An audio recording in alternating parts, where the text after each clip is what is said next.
Hello, DJ92 here with Kyle Secret Sauce. Hello, hello.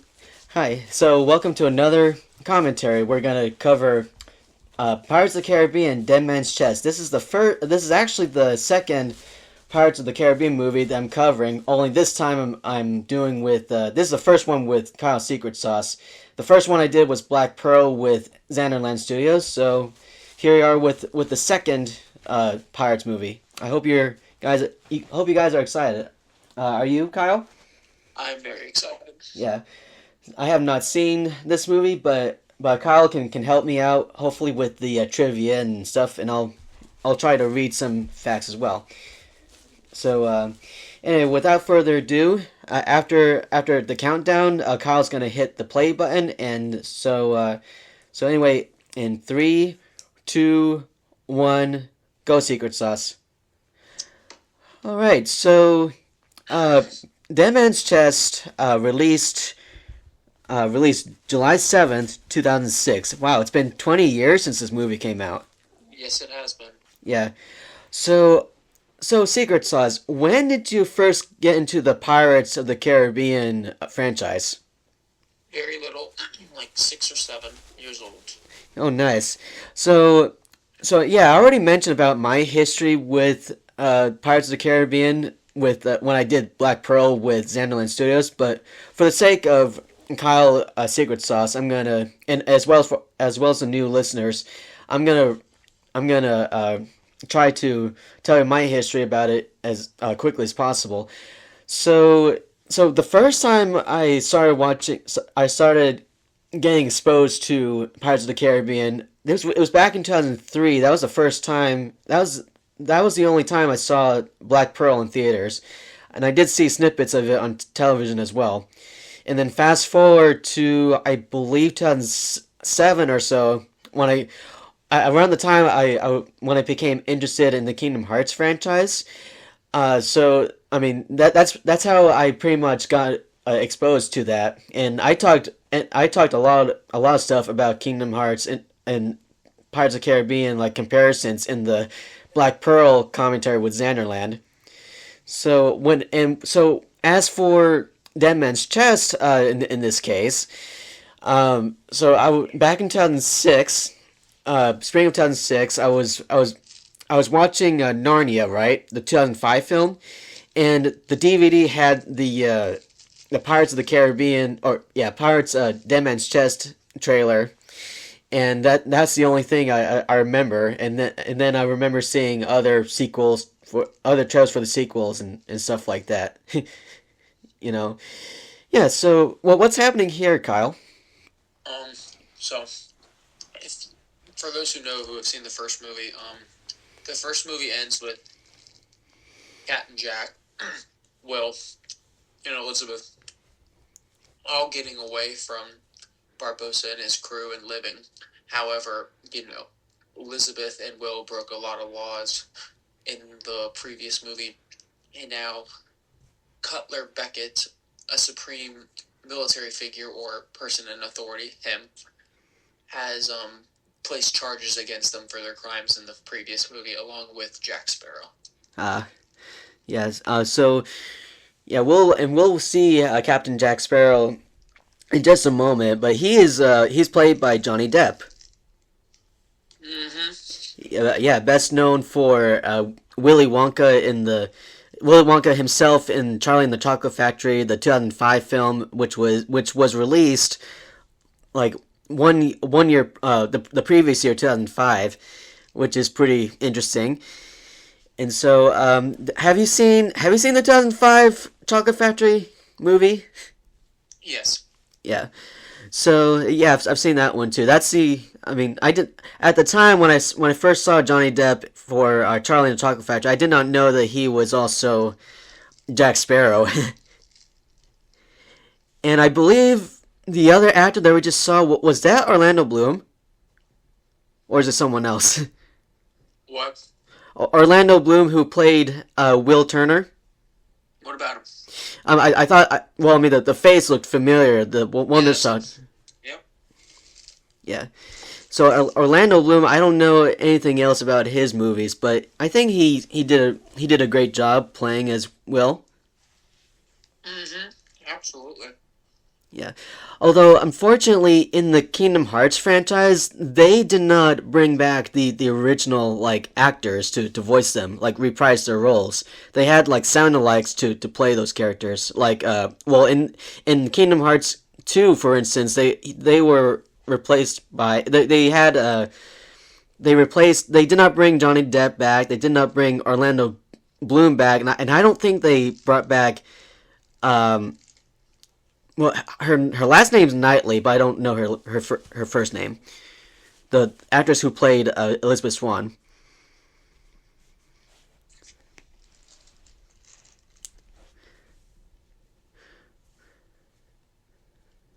So something's happening here. Um, you have the birds flying. Oh yeah, I remember seeing this shot in the teaser trailer.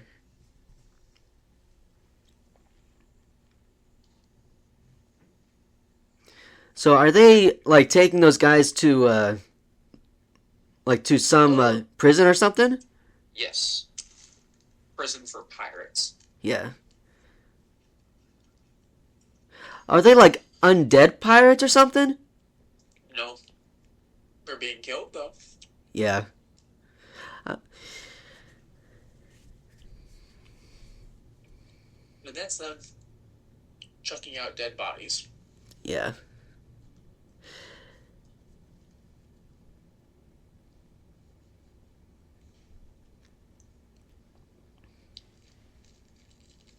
Another Pirates movie that I remember seeing in theaters was At World's End in 2007, and that was yeah. I think Black Pearl and At World's End are the only two Pirates movies that I remember watching. Mm. I remember seeing in theaters.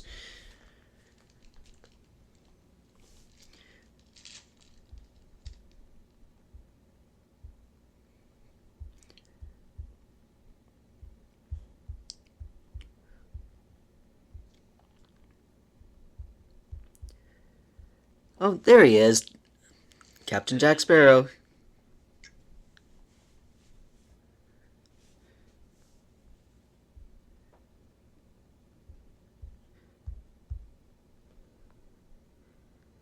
Oh, he has a looks like kind of looks like is that a bone or something or is it It's someone's de, I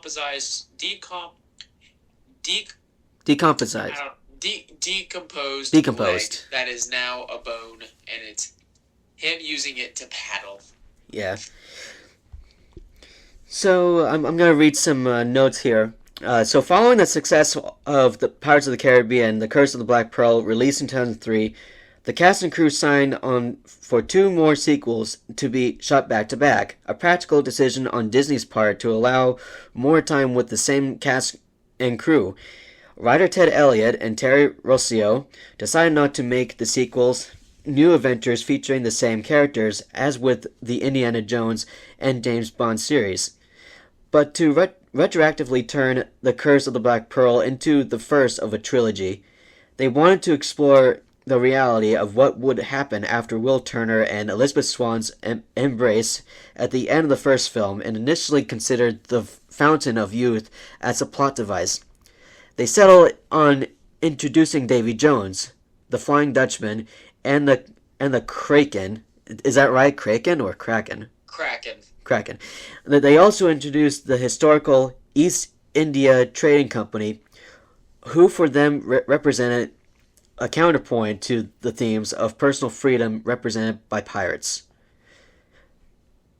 So they began planning this back in June 2004, and production was much larger than The Curse of the Black Pearl, which was only shot on location in St. Vincent.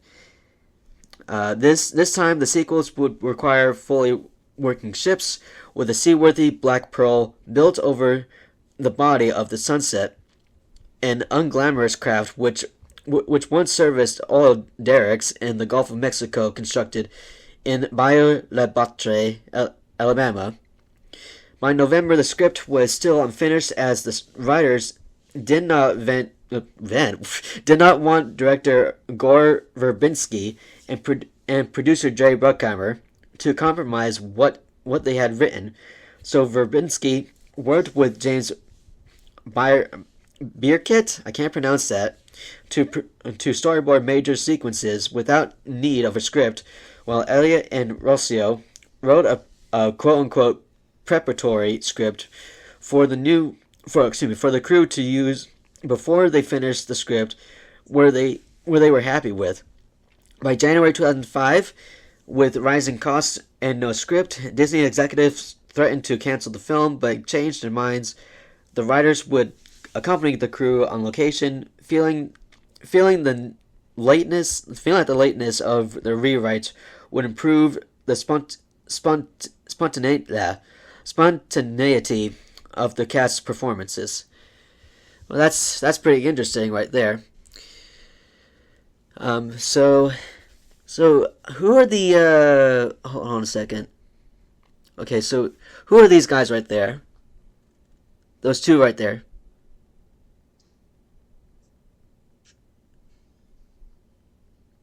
Kyle? Are you there? Are you there, Kyle? Hello? Sorry, folks. Hold on.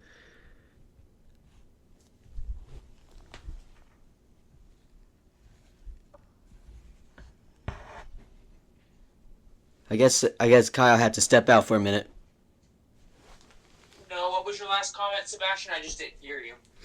Oh, so yeah, I was reading the notes, and then I did not know that you stepped out. No, I just didn't hear you. What'd you say? Oh, so so the last thing What I was meant. your last note? You said something about You said you're having trouble saying a word. Spontaneity, I think it was. I don't even know how to say that word. That word's tough. Yeah. Sorry, folks. Sorry about that, folks. But anyway, I was gonna ask you about the two other characters, but What other characters? the one with there were two characters that Orlando Bloom, Will Turner was talking to. I guess that this is one of them right here. Well, that's Cutler Beckett. That's the guy that I told you found charges to place against Will and Elizabeth for helping Jack Sparrow in the previous movie. And now he's using Will as a way to get to Jack, which gets Cutler Beckett to what he really wants. Yeah. Which is Jack's compass. In case you don't know, Sebastian, Jack's compass is a special compass that points to whatever that person desires most. So whatever Jack desires most, the compass will point in the direction towards, thus leading his way. Which is, look. Yes, that's the compass. There it is. That's the compass. Which is why he's using it as his way for directions. Yeah. However, instead of a fixed point, like his compass usually gives him for what his heart wants, it's all over the place. Yeah. Right. And Cutler Beckett wants the compass because he wants something as well. And you remember the photo he was showing his crew with the key on it? I believe so. Yeah. That was in this movie, right? Yes, the one he was, his crew a moment ago. He was talking to his crew, right? And he was holding up that thing, right?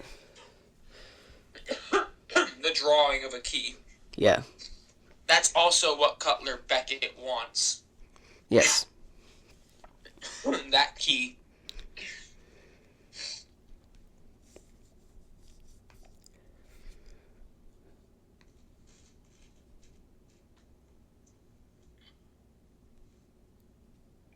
And now we're going to be meeting someone else now, Sebastian. All right.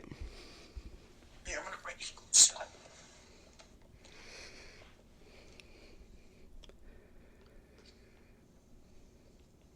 He is not a member of this crew.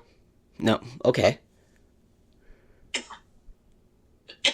This is William Turner's father. Ah. Uh, That is Will's father. Will's father. Will Turner's father. I see him. Bootstrap Bill Turner. Oh, okay.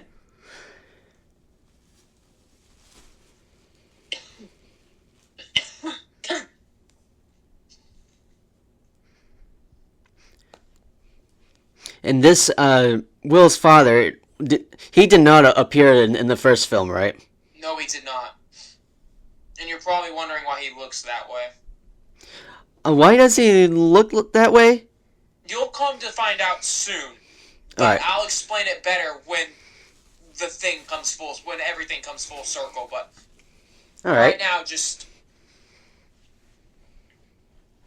All right. he sent him. Davy Jones. Davy Jones.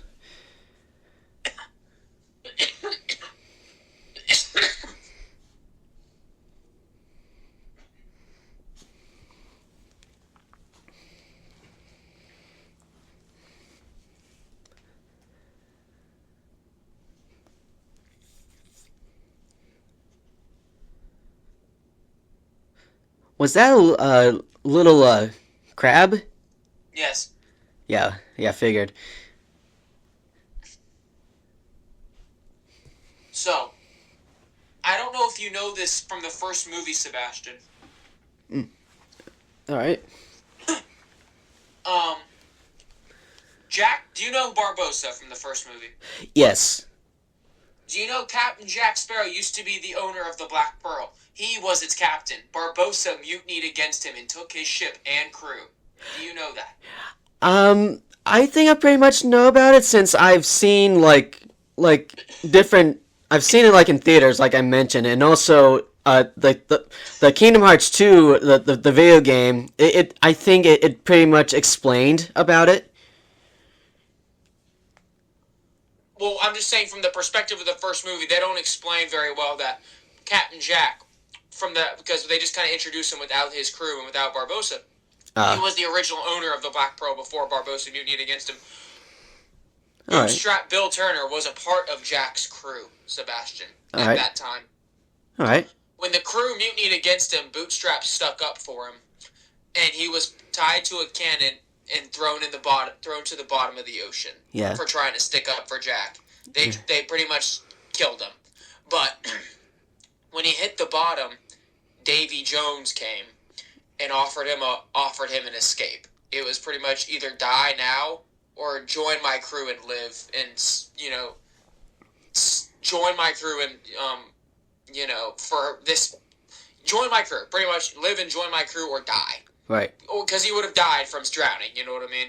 But Yeah. Davy Jones came and pretty much saved him. Yeah. Now he serves Davy Jones. Yeah. And I was gonna also what I also remember about the Dead Man's Chest trailer was that scene. It showed Jack Sparrow's hand and the guy saying you're a marked man, Jack Sparrow, and I remember seeing that part. And You're a what man, Jack Sparrow? you're a marked man, Jack Sparrow. I remember. Yes, marked man, yes. Yes. He gave him the black mark, the black spot. Yes. Yes. It's on his hand now. So, Davy Jones, well, it pretty much means Davy Jones can find him now. Yeah. I also want to mention that when I first saw that scene in that trailer, I always thought it was like, well, back to time, 20 years ago, I had a CRT television, right? I couldn't even tell if that was blood or not. So, I mean, like Sebastian, it was, yeah. you are about to be introduced to the main threat of this. Well, one of the two main threats of this movie. All right.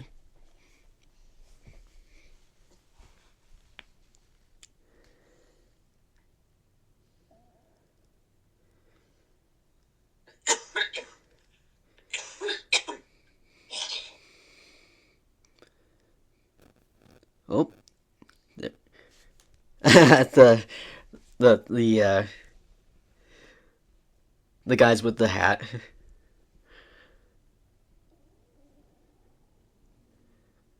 Oh, something. Oh,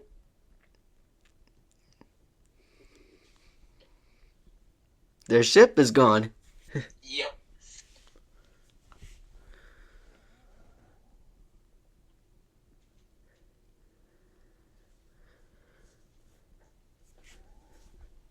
Yeah, they got messed up pretty good. Yeah. So yeah, there's Keira Knightley as Elizabeth Swann. I mean, is it? I mean, that is her, right?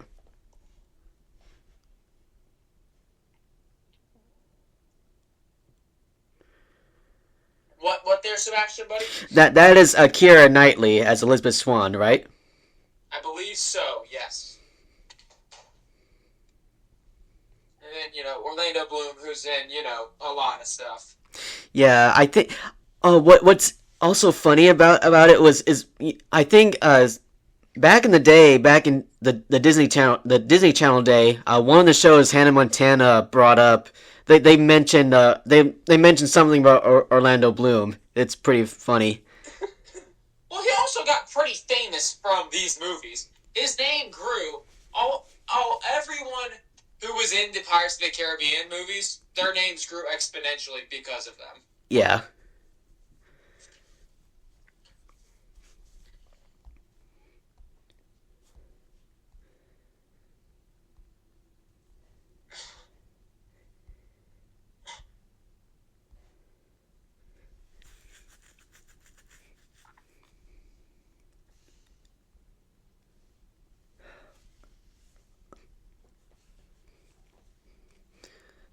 So are we about to meet Barbosa pretty soon? Remind me.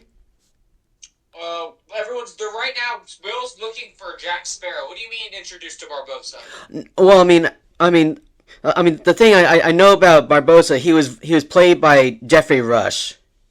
He was what? He was played. Barbosa is played by Jeffrey Rush. He's the actor who I believe he played Nigel in Finding Nemo. What do you mean? He's dead. Barbosa's dead. What are you talking about? No, Jeffrey Rush, the actor who played Barbosa. What about it? Jeffrey Rush, he voiced the character Nigel, the pelican in Finding Nemo. Oh. But why would you say, when are we going to be introduced to him? Sorry, not introduced. We're about to. I meant to say we're about to see him, like later on in the movie or so. No. Why would you think that? He's dead. Well, I mean, it's. I was sorry. I was reading the cast listing here. Well, you kind of spoiled that for yourself. No, he's not in this movie. He comes up at the very end for 2 seconds, and he comes back for the third movie. He is supposed to be dead for the entirety of this movie, because if you watch the first one, he got shot after he was no longer undead, because they fixed the cursed Aztec gold from the first movie, and then he got blasted through the heart, and he died on the spot. At the Right. end of this movie, he is brought back to life by powers and forces I am not going to spoil for you, because I don't want to spoil any more than you've already spoiled for yourself in terms of finding out that Barbosa comes back to life. But if you've already seen the third one, then you know he's in the movies. But so I guess technically it's not a spoiler at all. But either way, he's not in this movie. He comes back for 1 minute at the very end. Sorry about that. No, you're good. I mean, it didn't really matter. I I mean, forgot you said you've seen the third one, so you know he's in the third one completely. But yeah, no, he's supposed to. If you didn't watch them out of order, you're not supposed to know that he comes back to life at the end of this movie. yeah. It's been a long time since I've seen well, yeah. I've only seen two films. Well, the third one, he's in it for the whole film, so you would. I mean, to be fair, it depends on when you last saw it, but I mean, I don't know if you remember much of Barbosa from the third film, but he's in it for the majority of the film. Yeah. Oh yeah. So yeah. It also came up to me that back in both the original Black Pearl and the Kingdom Hearts 2 adaptation of it, Barbosa is dead. I remember that now. Yeah. Well, no, not that, but I'm sure in your Kingdom Heart game he gets brought back to life, right? So in Kingdom Hearts 2, oh yeah, yeah. In Kingdom Hearts 2, he was defeated, and like he says the word "I feel cold" and stuff, and he falls backwards, and and yes, of course, Kingdom Hearts 3, we actually do see him again. So yeah, Yeah.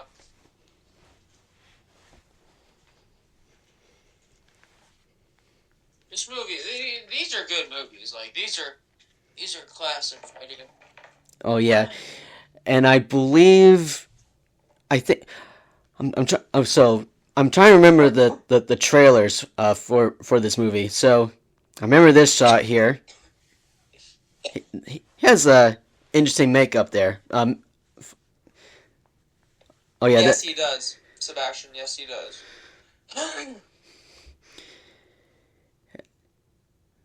so it looks like Will has Will, found Jack, and he is so I guess he is their god or something in this. yeah, In this he ends up here somehow. I think when he was in that coffin, his coffin had drifted here, and he ended up um, having to pretend to be some deity in order right, to avoid being killed by these primitives. yeah, I'm calling them primitives. Locals. My bad. He showed up to their island. I don't know why I'm calling them primitives. I mean, they're just kind of like they're kind of uncivilized for the most part, though. To be fair, right, if we're talking like realistically, like they're actually uncivilized in terms of like the modern era around them. They yeah, got they got sticks coming out of their face and stuff. Ow.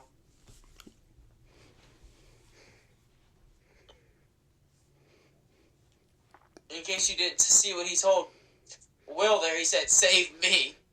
oh Ah, yeah, Will, yep, as Will's being taken away on tied up. yeah. He's all tied up.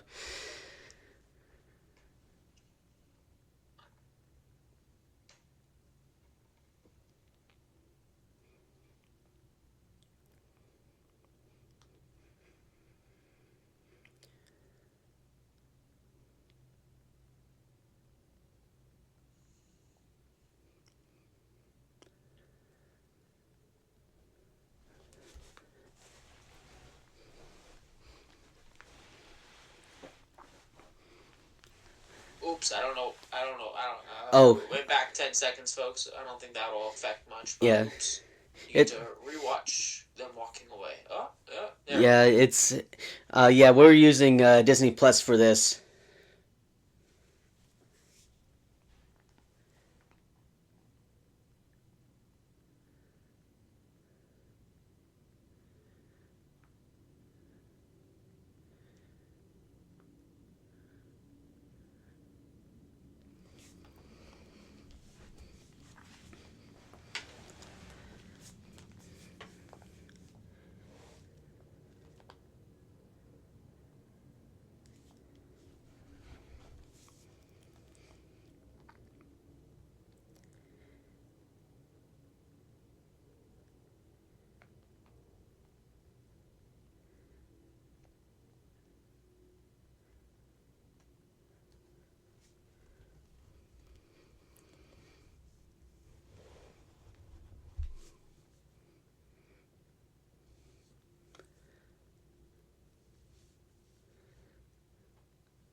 Just what just happened there was, oh, Sebastian fell there. Yeah, That just happened. Oh, there we go. We've restored Sebastian. like, But Will or no, Elizabeth has just escaped for the right, most part for right yes, now, and now she shows up to him. all right. There she is, right there. Oh yeah.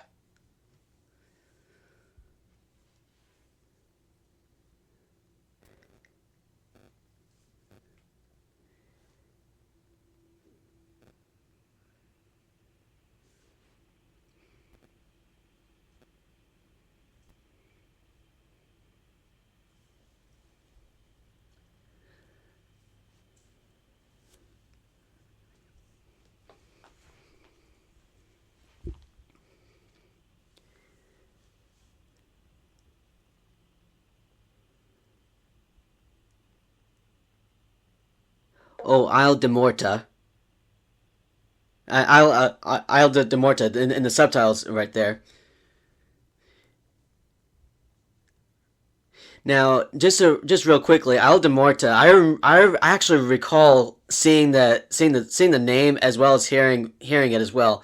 So it also appeared in Curse of the Black Pearl, and real quickly, in Kingdom Hearts 2, they actually adapted that section of the world, and I would like to mention once again. I already mentioned this in the first Black Pearl, like, commentary and such, but in Kingdom Hearts 2, the final mix version of Kingdom Hearts 2, there's a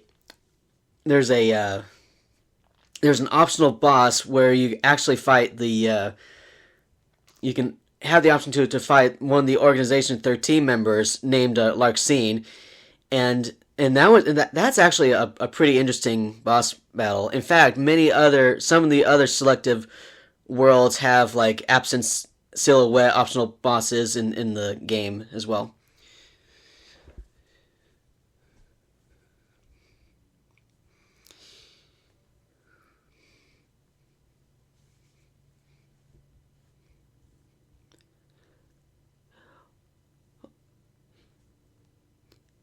So is that what's he reading right there?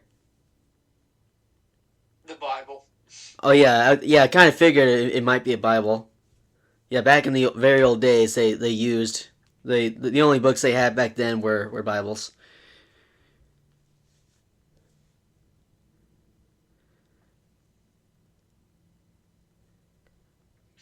I forgot their names, but they're like some silly names. Yeah, I kind of yeah. I was wondering if they're just I think just one's Ringtail. One's Ringtail. yeah, all right. I was gonna say that I guess are they No, supposed to be no, that's not it. I don't know. are they supposed to be like comic relief characters? Not really. They're like kinda, sorta. They're sorta comic. Yeah, kinda. They're kinda comic relief characters when you think about it in a nutshell. But like, they do play a role in the story. To an extent. They were there for Barbossa's crew in the first movie. Yeah, they were comic relief characters in scenes, but they still like did stuff. Like they killed people. They they had major scenes. They're. I wouldn't consider them only as their job comic relief characters. That is one of their roles in this movie as that. But they're really good at like as good like as like extra good support characters. Like right now, they are the ones who just found this ship. Yes. So now they're gonna. Well, the black. I think it's the Black Pearl. Yeah, yeah. Now they're the yeah. They're no. That's right. His coffin didn't float to shore here. His crew found him after his coffin went in there, and then his crew ran aground here Yeah. in search of what Jack was trying to find on his compass, which his compass led him here. And his crew has been taken prisoner, and he is apparently their god at the moment. But regardless of that, those characters are they're important. They're not just comedic relief characters. They progress the story, and they're there for numbers 1, 2, 3.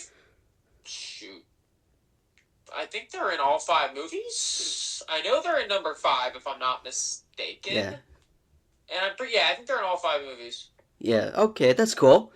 And those guys remind me of the two of I guess Flynn Rider's guys.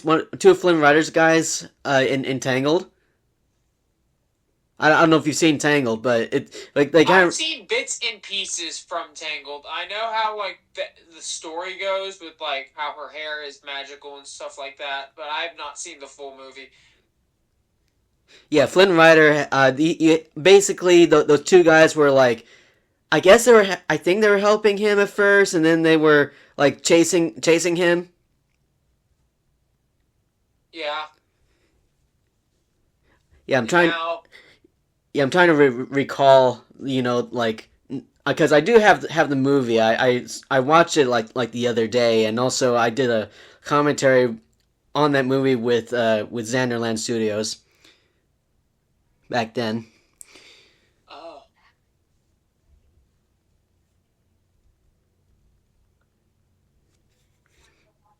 They're about to eat Jack. In case you're Oh, not oh, they're go. curious. Oh, Oh, they're about to. They're trying to eat Jack now. well, this fire is to cook and eat him. Oh Yes. yes, yes. Yeah. There. Now he's run away. He's Because run. obviously no one wants to be cooked and eaten. Yeah, run. He has the funniest scream. He has the Jack funniest. has the funniest laugh and scream. It's like he's in a lot of memes for the way he runs and screams. Yeah, There's a specific scene on the beach you'll see her soon right. when it's him running and it just shows him running away and then it shows the huge crowd that follows behind him. Yeah, yeah. I remember seeing that in the trailer.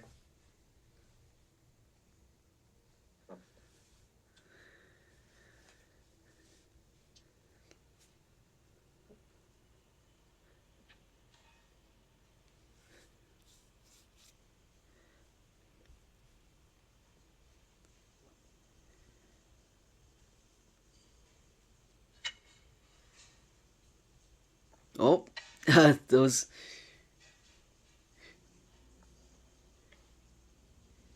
It's like, what is he doing? Little seasoning. Yeah. Up ad folks. Ad folks. So as the ads are gone, I'm gonna read some stuff here real quick. So on April 18th, oh, no, wait. Hold on a second. Oh yeah, principal photography began on February 28th, 2005, in Palos Verdes, beginning with Elizabeth's ruined wedding day. For Cutler Beckett's introduction, Rossio and Elliot had him arrive on shore in a boat while sitting on a horse. Well, okay, I don't mean to spoil anything, but I'm just trying to read some production notes real quick. While riding on the horse standing in the boat. The duo had originally planned to use this introduction for Don Rafael Montero in The Mask of Zorro, released in 1998, but the scene was cut for being deemed too expensive. Similarly, the Pirates crew wanted to cut the idea for budget reasons, in addition to feel that it would be unbelievable or, as the film's historian dismissed, suicidal. However, Verbinski promised Rossio and Elliot to use the idea, and the scene was filmed in one day after weeks of planning and training. The crew spent the first shooting days. The crew spent the first shooting days at Walt Disney Studios in Los Angeles, including the interiors of the Yes. Black Pearl and the Yes, you Edinburgh did. and the Edinburgh trader, which Elizabeth stows away on, before moving to St. Vincent to shoot the scenes in Port Royal and Tortuga. Can't pronounce that. Sets from the previous film were reused, having survived 3 hurricanes, although the main pier had to be rebuilt as it had collapsed in November. The crew had 4 tall ships at their disposal to populate the backgrounds, which were painted differently on each side for the economy. And now we're back to the movie, folks. Yes, folks, we're back. Now these guys are attempting a strategy on how to get out. Yeah.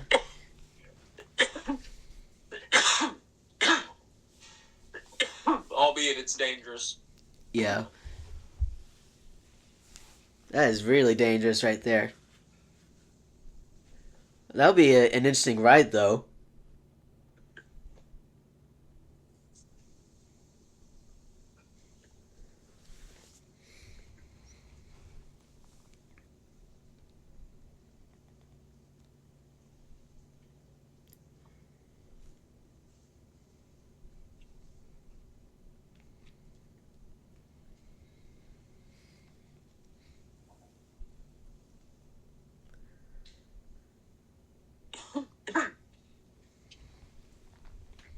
They're quickly realizing, in case you didn't pick up what they just said. He said, "Not you wouldn't really need a full crew to, get the ship going." He said about 6 would do. And then both groups of 6 looked over at each other and realized, oh crap, whoever gets to the ship first is going to take it. Right.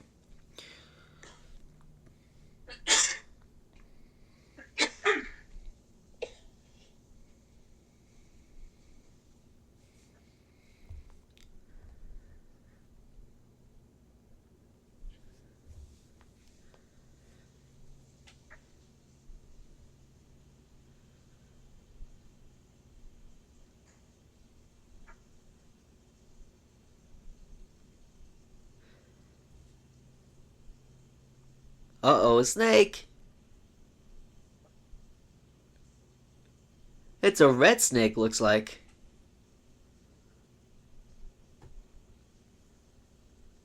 Uh-oh, here they go.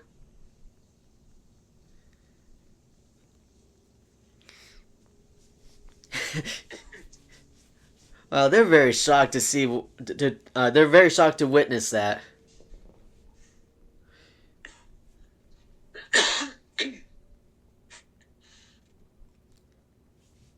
Oh, here, uh, they're about to. They're about to cook him, but he actually survives. I'm pretty sure. Well, of course, he's the main character. It's Jack, and he's in all 5 movies. Yeah.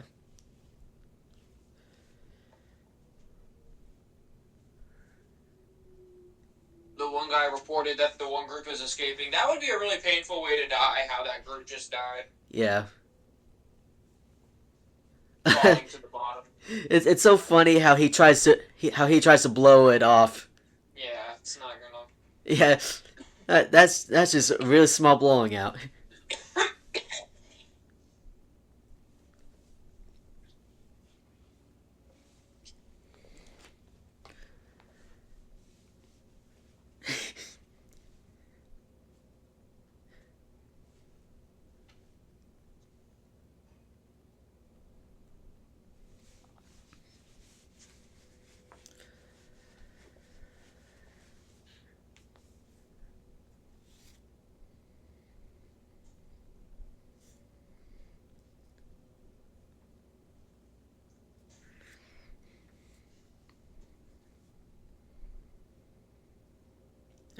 Oh,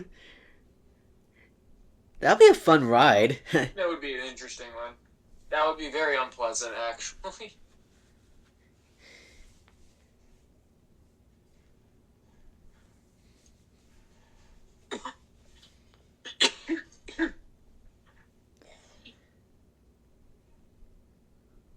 Now they can actually use their feet Yeah, instead the of one just. guy isn't tall enough though, Sebastian, the little short guy, so he's getting lifted. Yeah. And now Jack's trying some nonsense. Yep.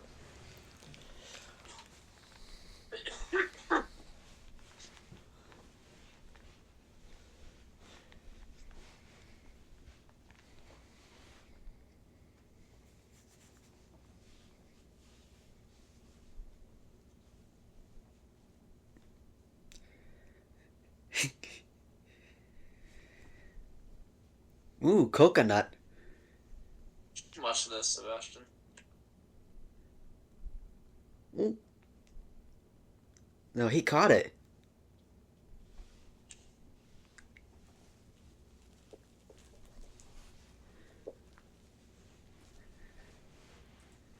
Oh, here they go.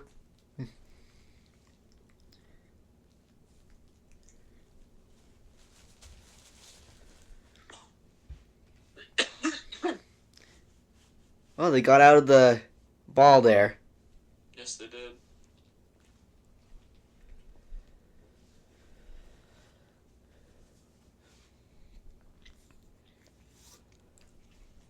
This intense scene of them being shot at by arrows and then Jack being assaulted with fruit.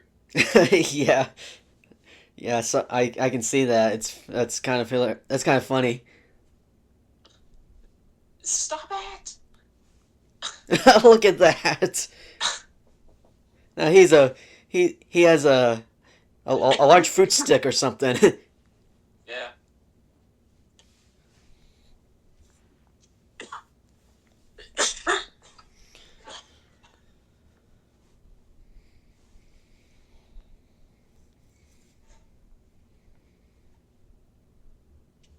Whee! Yeah, pretty much.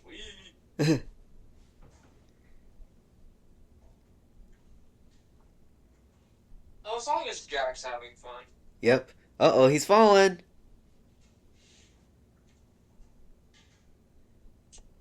At least that helped him unravel from that. Yeah, for. And they said, "Oh, boogie." You can't hear what they said, but it's kind of funny. It doesn't really make sense, but if the sound was on, it'd be kind of funny. Yeah. Oh, This here he goes.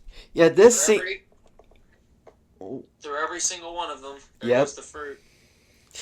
That the fall between two cliffs kind of remind me of the scene with Cusco and Pacha in the Emperor's New Groove movie, where Surprised you they. know that movie. Oh, you That haven't movie. seen it? No, I love that movie. Oh, okay. Yeah, it's kind of like where Pacha and Cusco they were basically they're stuck in this, not stuck, but basically there were. Oh, hold on, guys.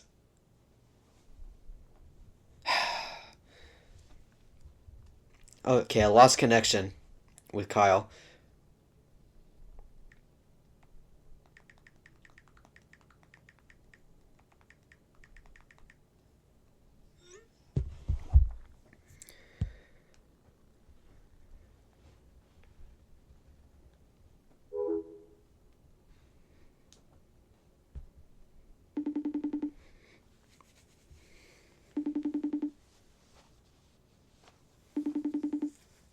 Sorry about that, folks. I'm trying to reconnect.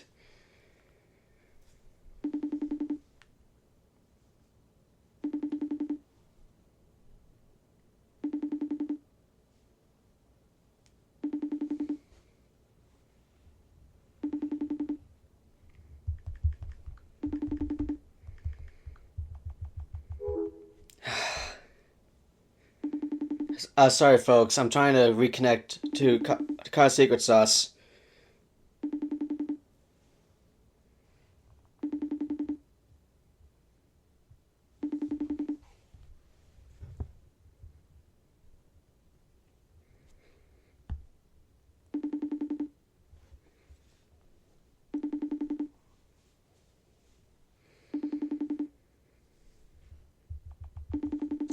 Did that work, Sebastian? Uh, sorry. I see you now. Okay. Did you? Okay. You don't have Is to the thing pause still going? anything. You don't have to pause Is it anything. still? Is it Hello? still going, Sebastian? No, I didn't pause anything. So we just need to go back about probably 2 minutes, and that's it. Okay. Okay. Sorry about that, folks. You guys probably have to reverse a little bit. Go back right there. We're right here, right back to where we were. Yeah. So as I was saying, I'm trying to remember what I said now. So basically, oh yeah. I was gonna say that the scene with Cusco and Pacha, they were in this like they were in between two cliffs and they were trying to walk back up and they went back up, but it kind of reminds me of their fall initially. Very similar. Their backs were against each other, though. That would have been very strenuous. Yeah. So is this the scene where? Oh yeah, this is where Jack has that funny scream and he's been chased by those guys. Yep.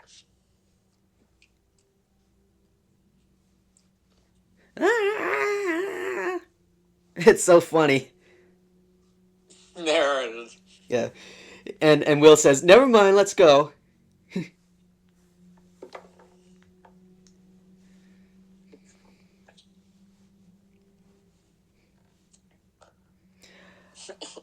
I The poor believe. dog. Oh yeah.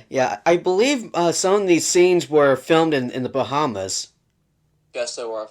Yes, that's the same. Well, in Bahamas in general, it's the same area where Jaws was filmed, and also Aaliyah's "Rock the Boat" music video back in the early 2000s. And I did not know Jaws was filmed in the Bahamas. yeah, I believe so, or at least in the sequels, maybe. Check this out, Sebastian.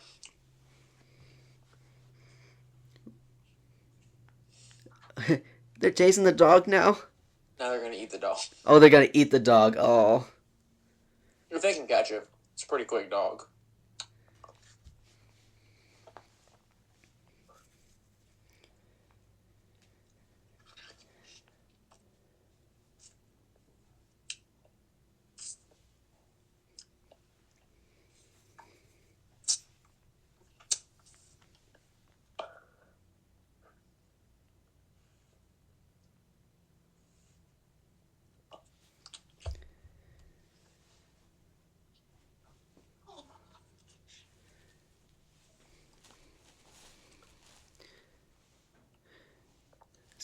So, do you know what other movies Orlando Bloom was in?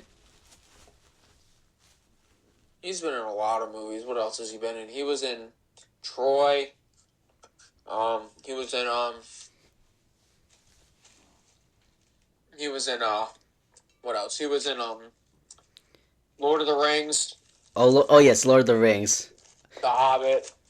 Yeah, I remember that meme with the Lord of the Rings meme where he says they're taking the hobbits to Isengard. I Exactly. remember one of my friends one of my friends showing me that it was pretty hilarious years ago. He's also in whatchamacallit?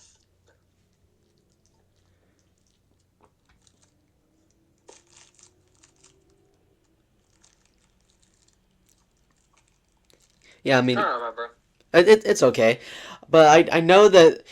So for Johnny Depp, he was of course Charlie and the Chocolate Factory. He was also another movie in back in the '90s called alongside Leonardo DiCaprio. He was What's Eating Charlie Grape. I think that's what it's called.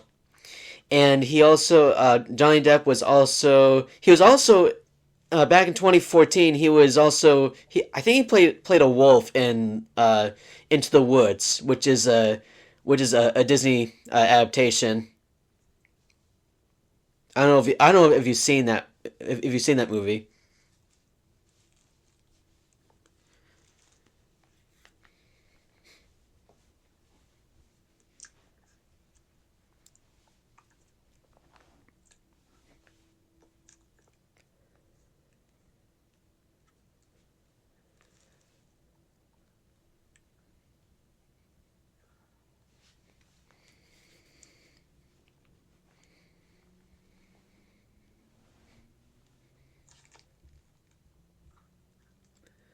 Oh, she is I think she's refinishing the ship. The lady with the paintbrush. Yeah, that's Elizabeth. Elizabeth. Oh yeah, I couldn't tell at first. No, you're good. You're good. You're good.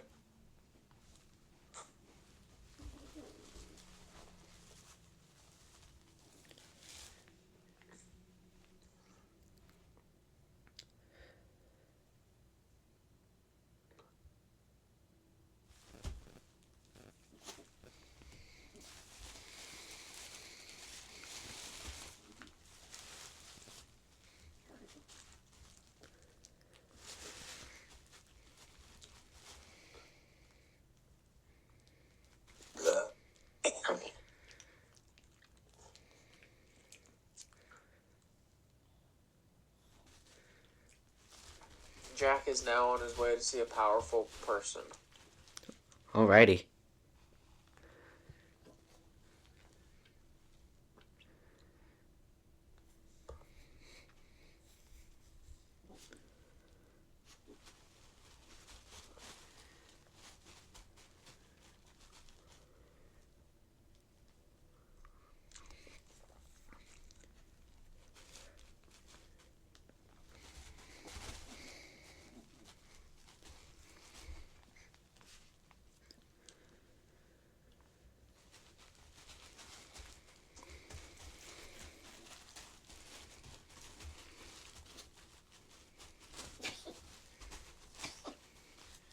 Bless you, sissy.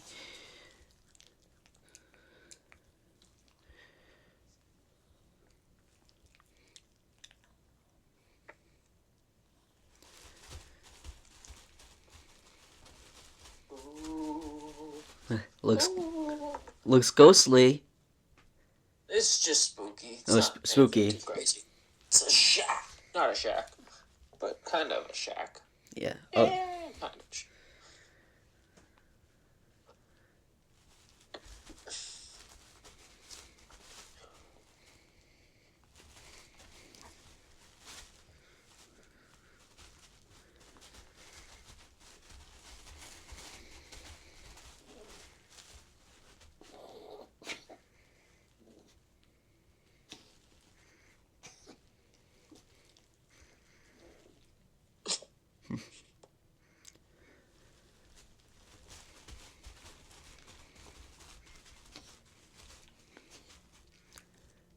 Oh, they're passing the. That's pretty cool how they pass the message on. And the bird left the mute guy.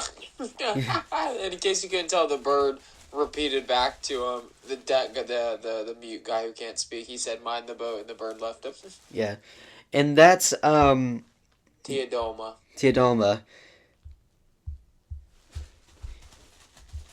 Try. So I'm looking the actress who played her. She's goated. She's awesome. She did a good job. Yeah, I'm pretty sure she did.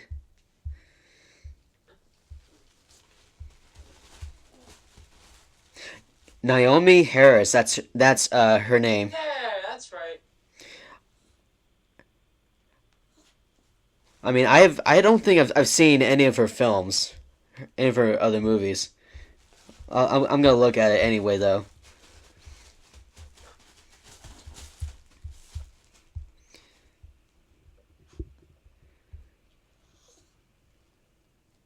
Oh, she was on Venom: Let There Be Carnage back in 2021. I've not seen that movie though, but I've only seen one Venom movie back in 2024, I believe.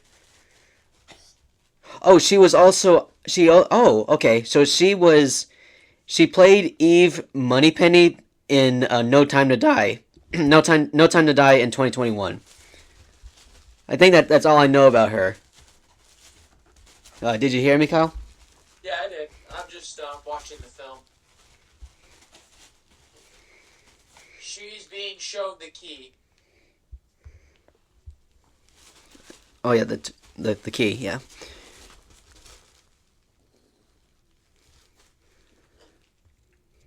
Did you see what he gave her as payment? The undead monkey. Yeah, I think I saw it, yeah.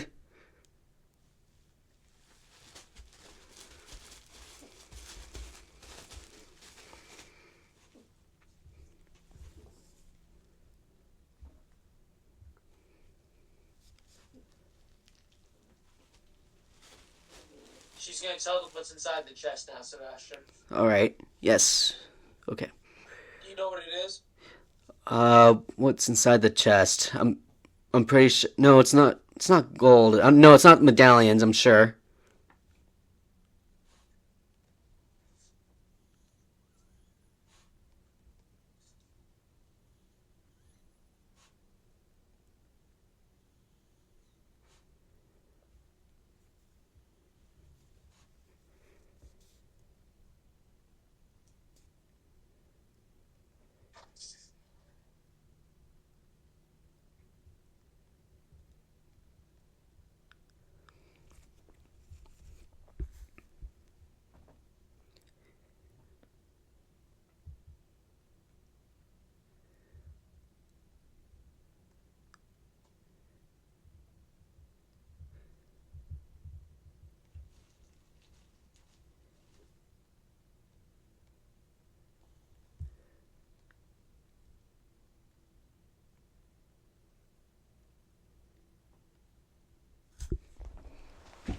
Oh, sorry. In the chest, Sebastian, is Davy Jones' heart. Oh, David Jones' heart. All right.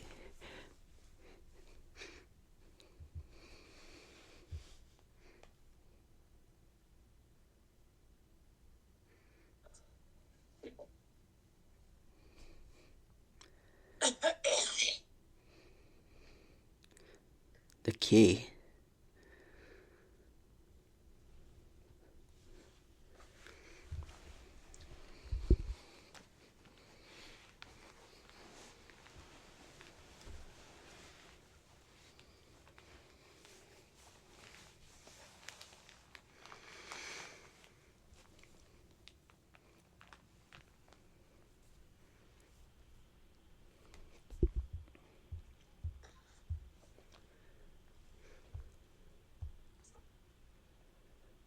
There's the there's that That mark shit's on his. nasty now. It's really bad now. Yeah.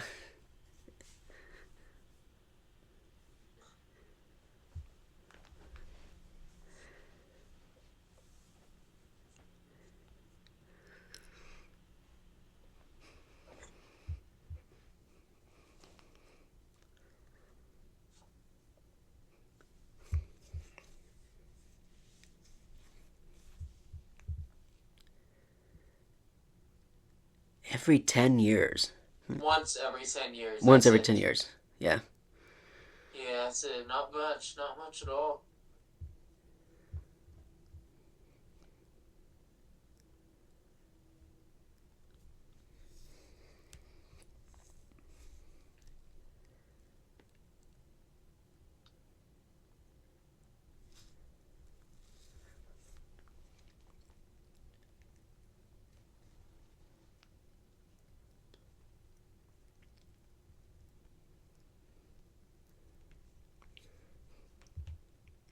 The flying. Oh, I remember the word the phrase "Flying Dutchman." That's the name of the that's the name of the ship. Yep.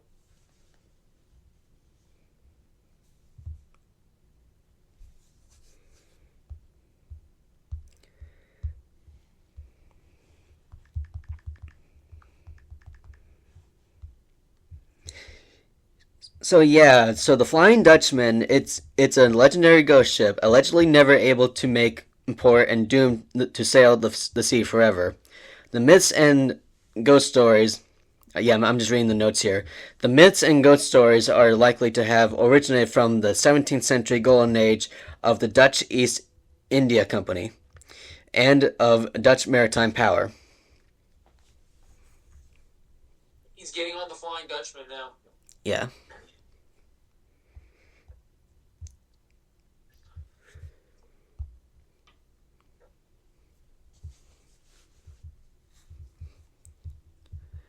Bon voyage.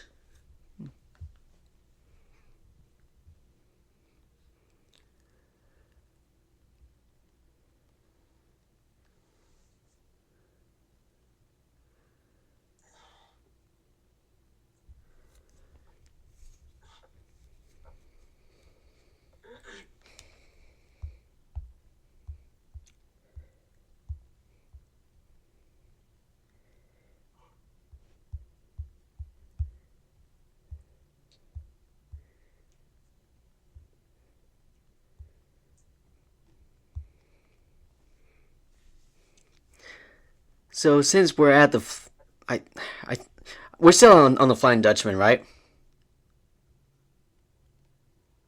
Hold on, let me see here. I can't remember if they're on it or if it's a ship that's about to pop up. If it's the ship that's about to pop up, or if it is the ship they're actually on. All right. Or if it's Because I'm gonna read something about it and just read of the visual effects about it actually. So the Flying Dutchman's crew members were originally conceived by writers Ted Elliott and Terry Rossio as ghosts, but Gore Verbinski disliked this and designed them as physical creatures. Their hierarchy is reflected by how mutated they were. Newcomers had low level. here it comes, Sebastian. Oh, here it comes. Yeah,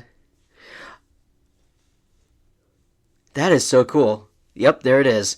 So their hierarchy is reflected by how mutated they were. Newcomers had low-level infections, which resemble Rosa. I can't pronounce that. Don't Rosa. worry about it. Well, veterans have full-blown undersea creatures attributes.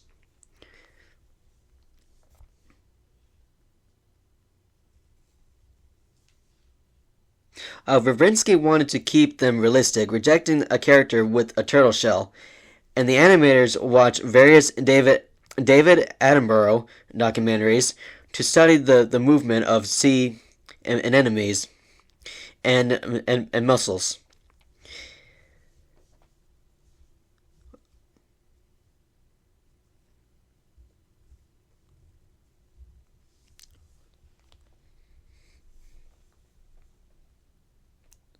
Oh, not mussels, mussels, I believe. All the crew are computer generated with the exception of Stellan Skar, Skarsgård, who played Bootstrap Bill Turner. Initially, his prosthetics would be augmented with CGI, but that was abandoned. Okay. Skarsgård spent 4 hours in the makeup chair and was dubbed Bola. Yeah, he has a nickname on set. Okay.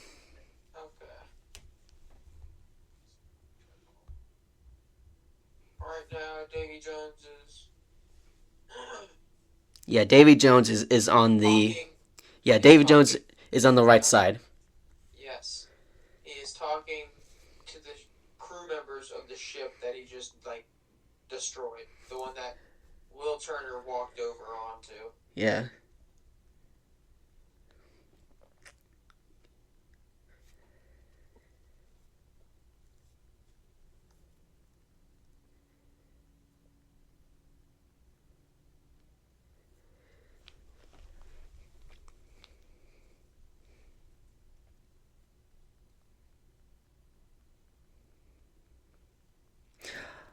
I believe Davy Jones is played by Bill Nye.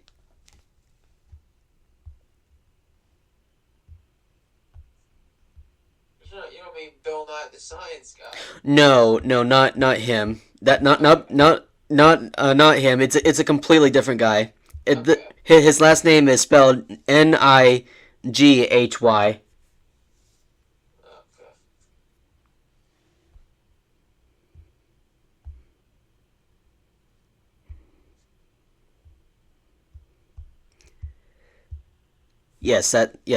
That's him. So he's pretty much recruiting people for his crew right now. Yeah. Now, So he spots well. yeah. He's part octopus, part crab, and part man.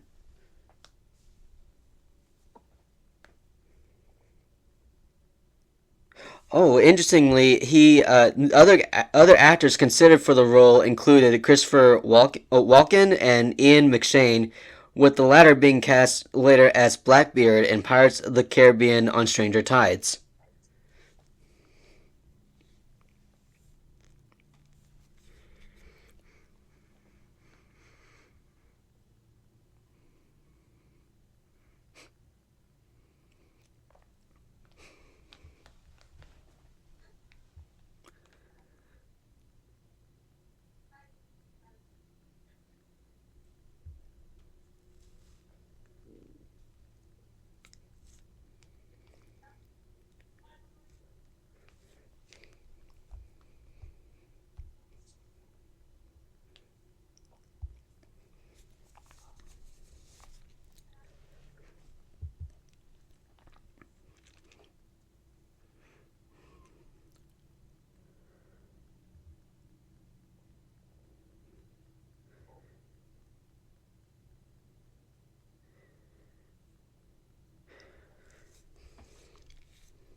When I first saw Davy Jones, I mean at the time I did not know who he was. I always thought it was well this was before I started to understand a little bit more with the characters and the movies and such. I when I saw the trailer for this movie, I thought that was like what's his name again, Barbosa. But then I understand that that's not actually him because because something because he was defeated in Black Pearl, of course.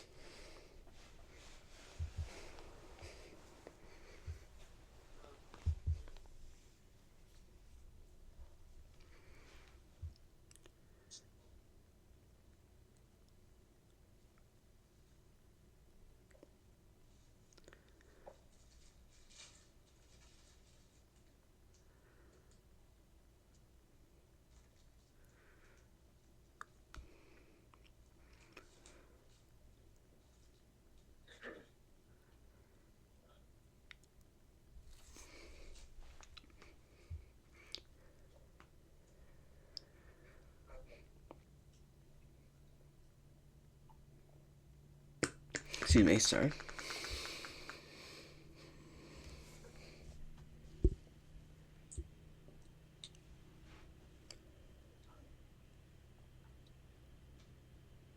Hmm?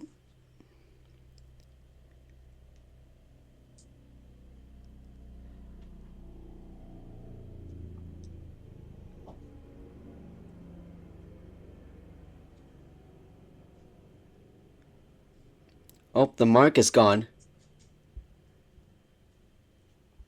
I think.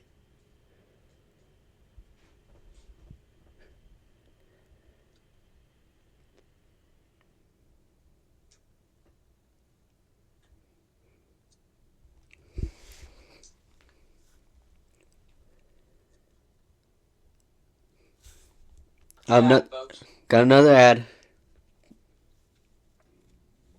Pause your movie, folks. So yeah, as these ads are going on, so the Pirates franchise, at least in the early 2000s, I hear they're pretty good for its time.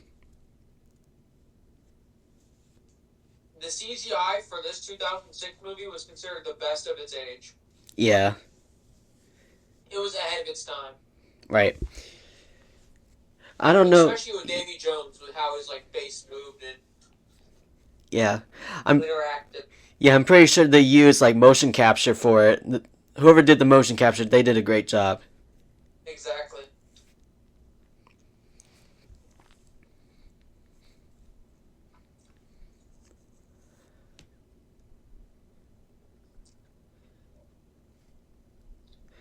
Now I don't know. Well, I think when we get to the end of the movie, we'll talk about the reception later. But I don't know about I don't know about the later movies. I don't know if they've done well or not. But you know, but but At World's End is probably the most popular of the series, which is number 3. yeah, Did the best. Number 4 is good. People liked it. And number 5 is good. People liked it. People probably liked. I don't know, honestly. I think people like number 5 more than 4, but I still think they're both pretty good. If anyone, people probably think 4 is probably the weakest, but I still like them both. yeah. Now back to the movie, folks.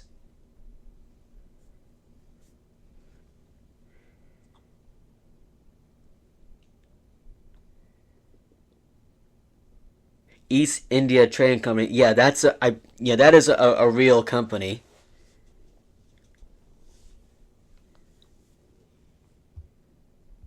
I'm pretty sure it is.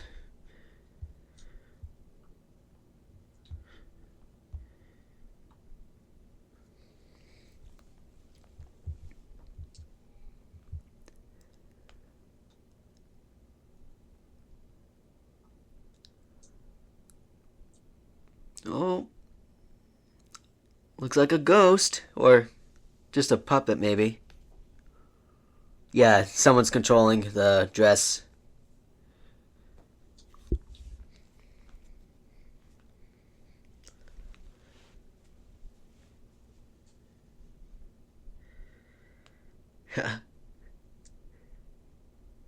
Uh-oh, it's on fire.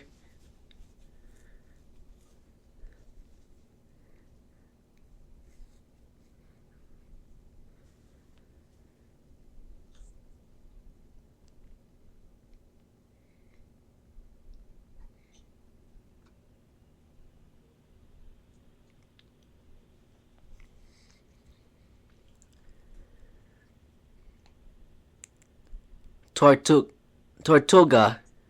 Yep.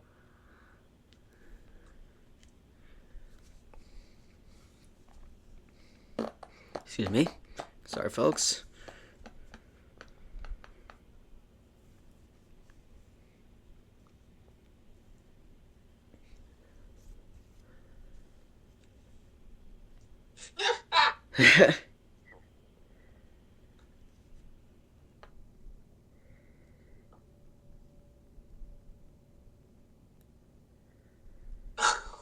God.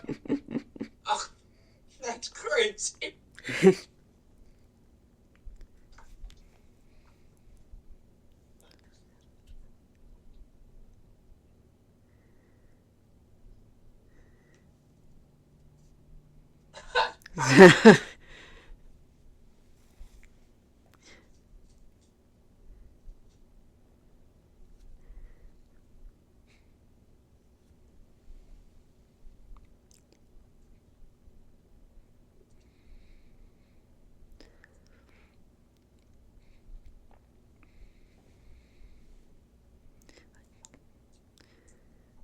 Who do you think it is, Sebastian?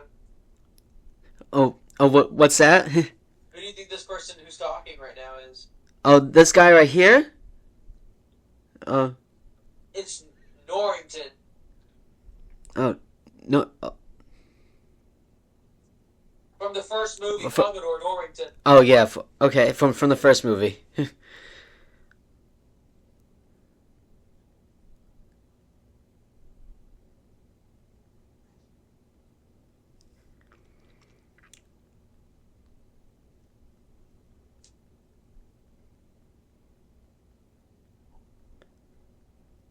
Oof.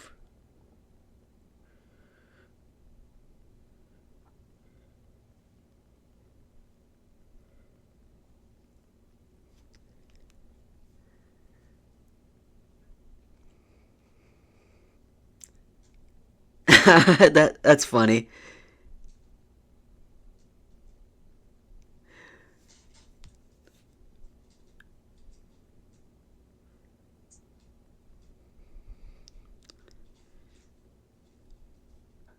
And the music, the band is like playing along while Oh the yeah, it's it's so just Tortuga nonsense. There, it's pretty hectic. yeah.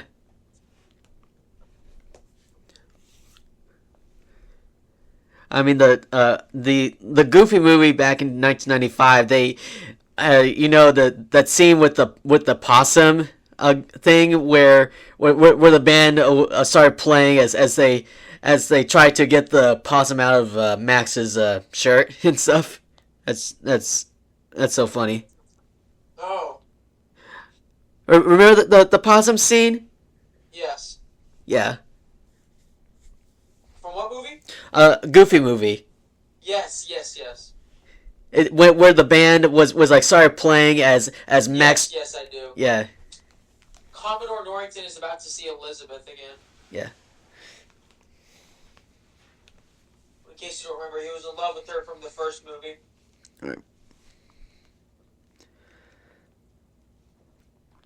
They're still fighting.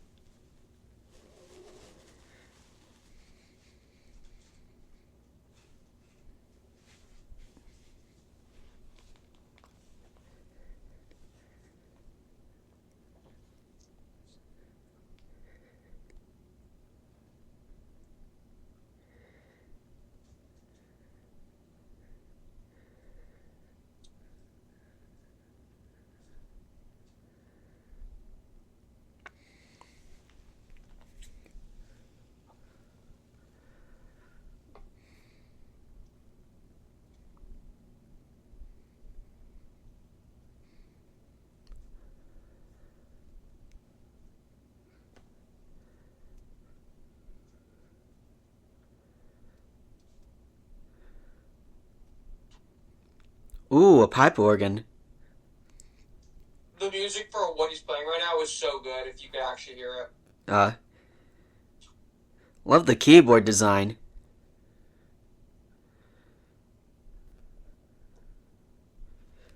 When I mean he's jamming, he is jamming. Yeah, he is.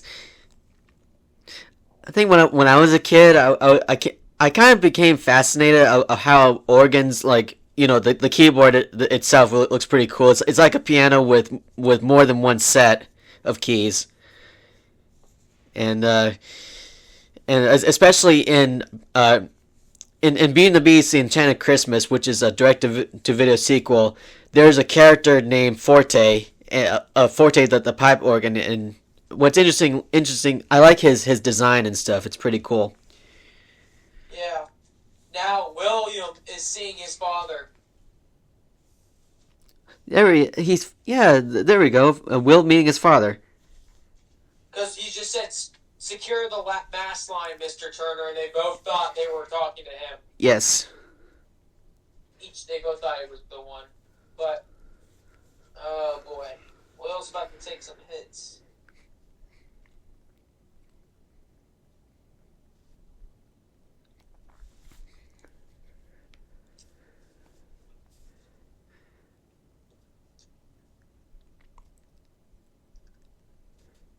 Now, do they say? I'm pretty sure they said this in the Black Pro movie, but there's like a little there's like a word that they say something. There's a word called parlay or something. Yes, it means like it's like some sort of hint of like kind of like mercy. Yeah, it's basically yeah that happened in Kingdom Hearts 2 where one of the Organization 13 members his name's Luxord. Basically, he says the word parley, and so that he can get a chance to talk. And then in Kingdom Hearts 3, when he tried to do that, he got interrupted by Jack Sparrow. He said, "Nope, no parley this time."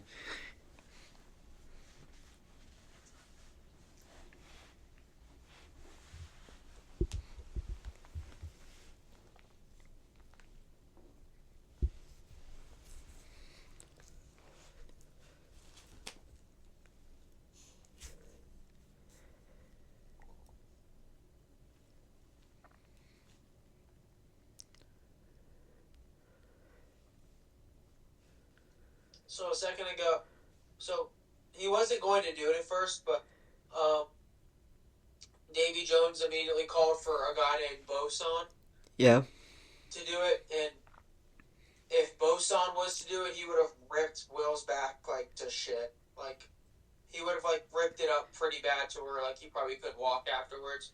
yeah, And his dad will explain that here in a second, right. which is why he ended up doing it, and it still looks bad Yeah, it does.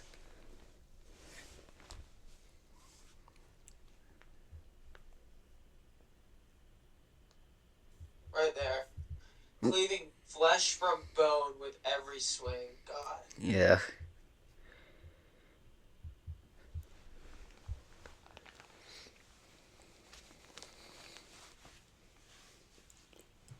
And that's why another guy just said you had it easy, boy. Yeah.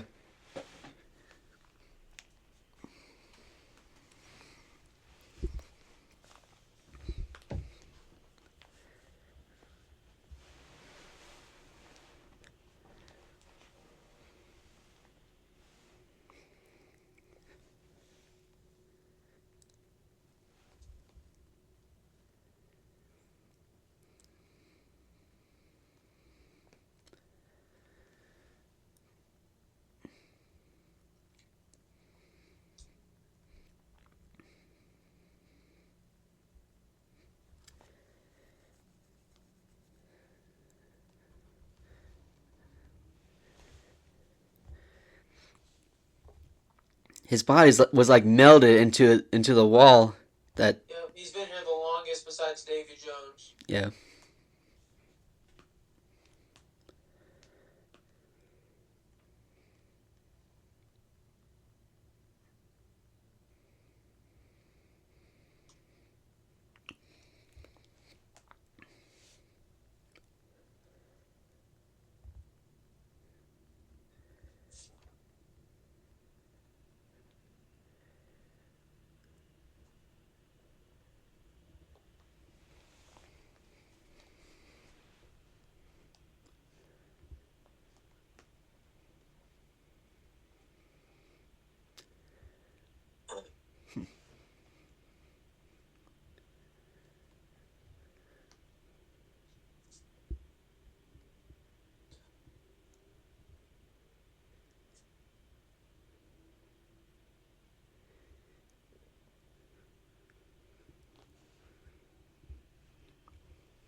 Correct me if I'm wrong. So Elizabeth Swan, he's not a huge fan of Sparrow, right? She's not the biggest fan, Yeah, but she respects him to an extent. yeah.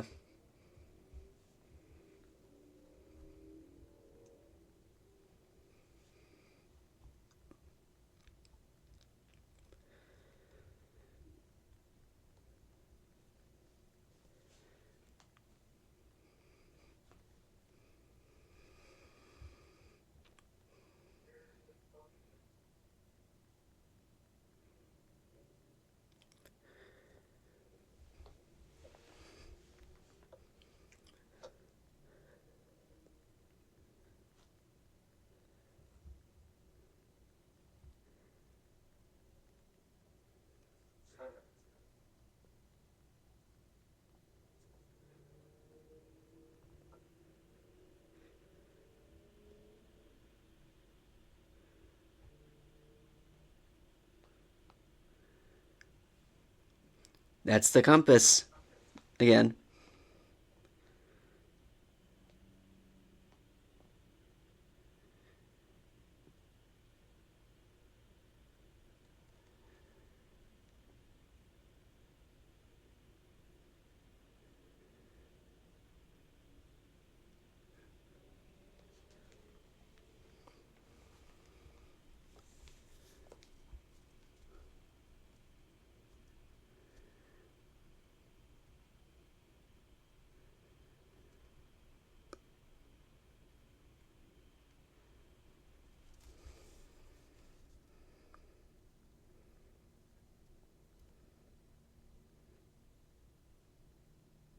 Oh,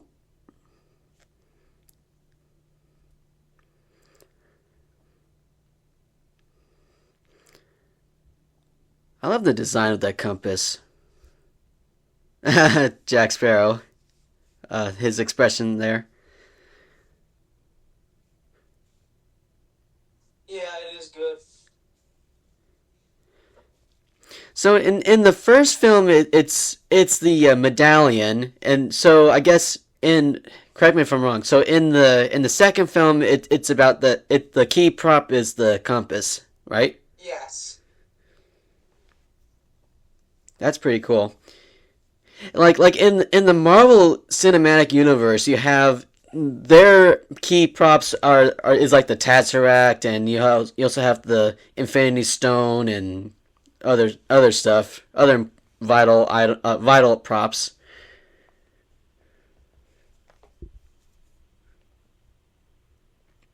I mean, it's kind of interesting how franchises and movies. It's always about this particular this.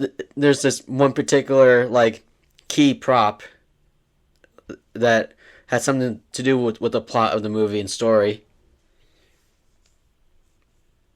or plot device, I should say.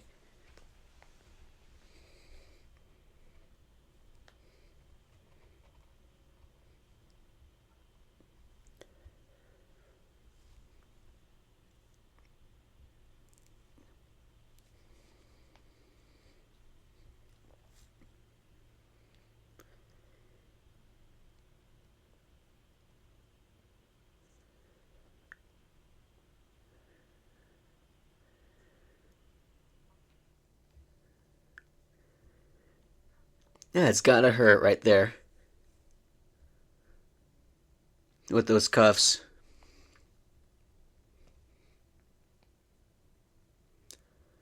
Ooh, dice.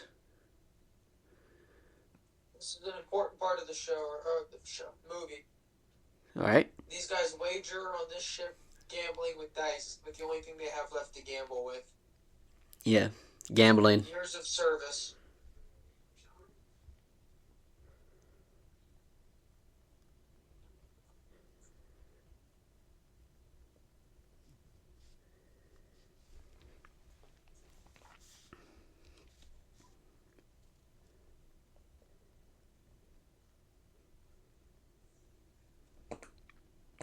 Excuse me.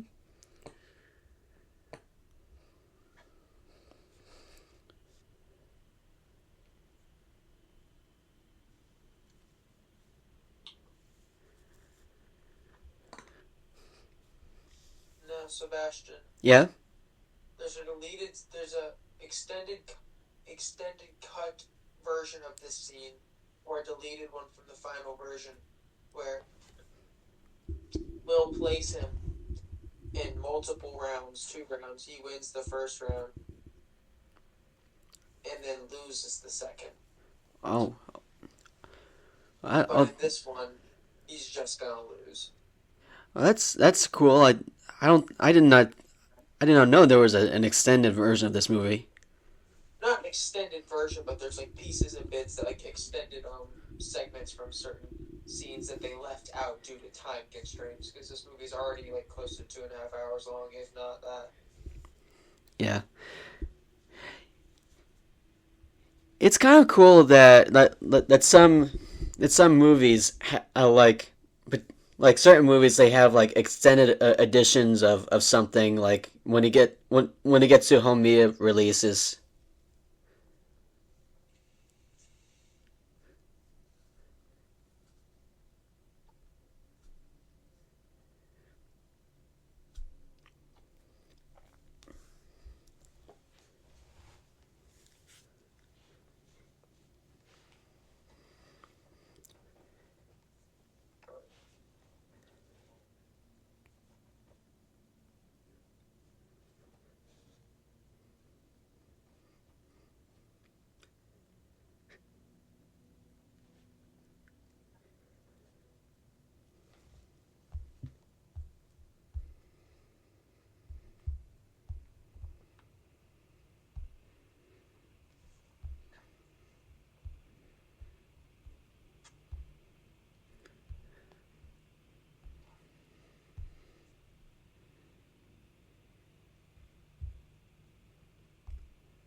Ooh, the dice are red. He guessed 7 5s, and he's exactly correct.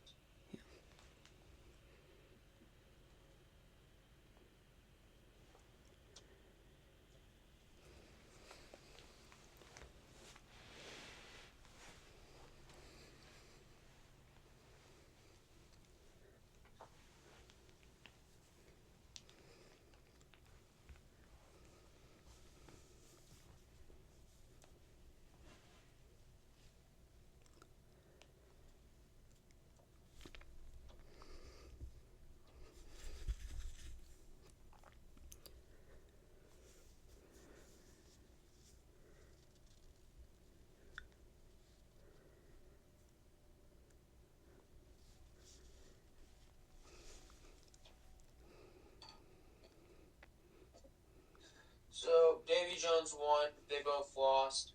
Yep. Will didn't care. He was just trying to find out that the key was real. Right. But now he technically does owe servitude to the ship because he lost that, but he's going to break out anyway. Yeah.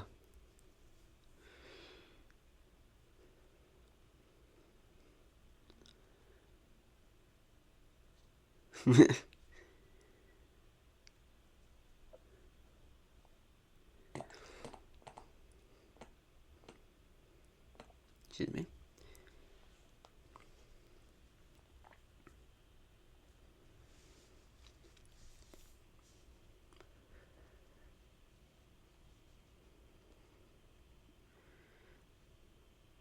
Captain's orders. That guy's face is wild. Yeah.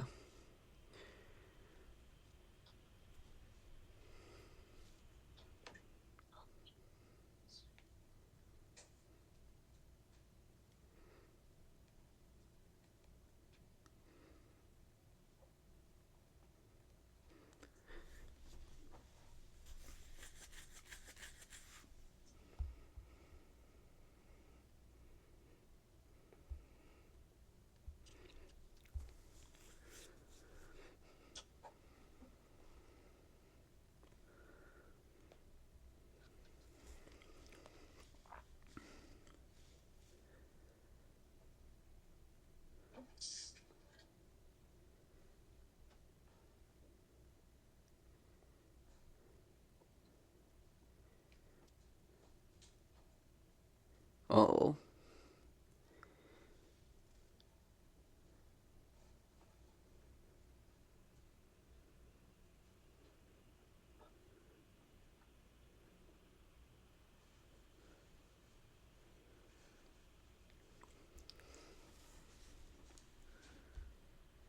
Now he's doing something very risky right here. He's stealing the key. Yes.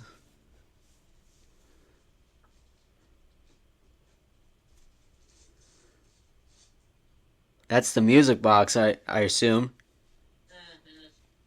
Mm-hmm. That's pretty cool. It's kind of like it's so ancient.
Will's a good son. Yeah, he is. He is a good son. He's a great son.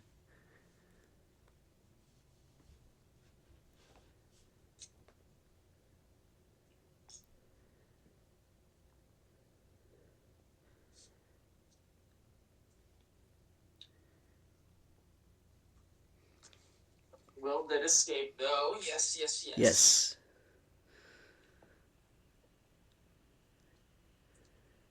Yes. Blah.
Persuade me.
That was a great shot of the ship at sea. Yes, it was.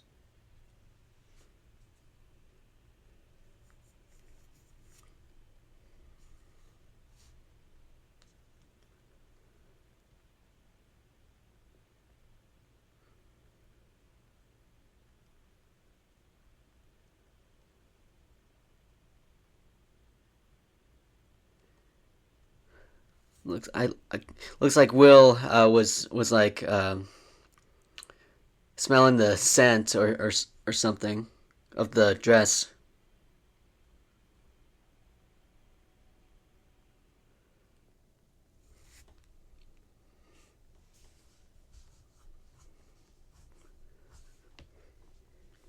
Oh, so Davy Jones knows his key's been stolen. Yes.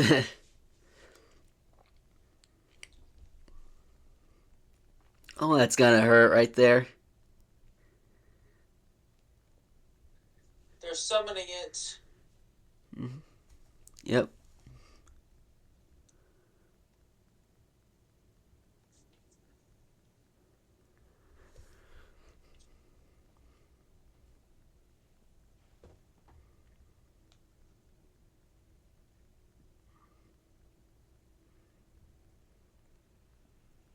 Oh, the Kraken.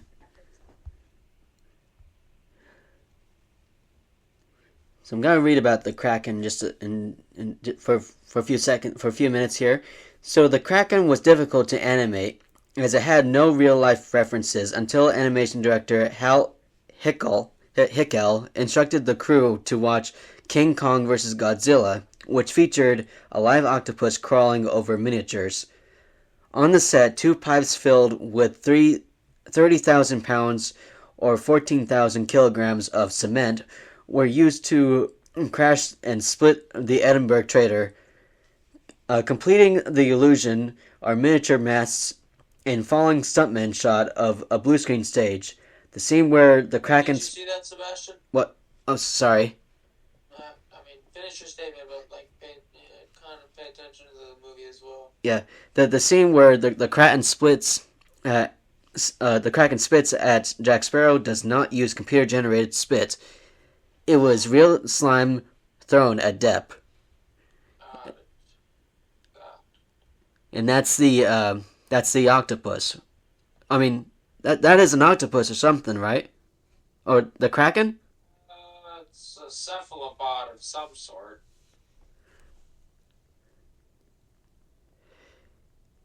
Yeah, one of the characters said kraken. I was trying to bring up something about it, and that is a really huge sea creature. Very much so.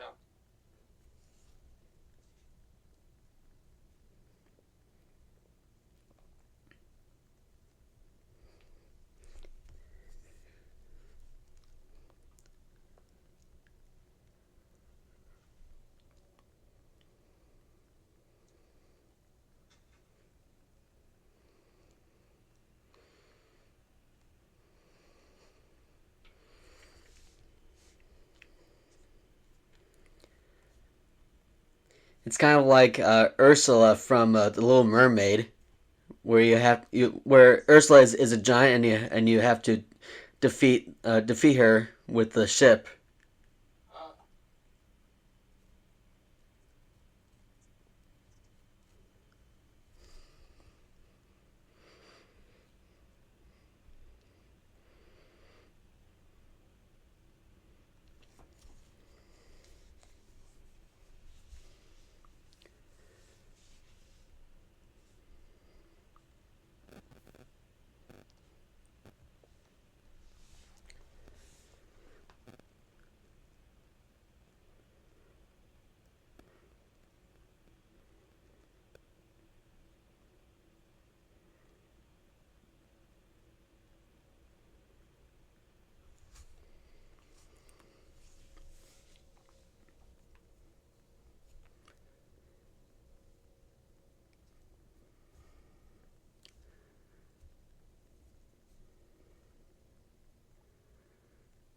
There's the dress again.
Jack Sparrow.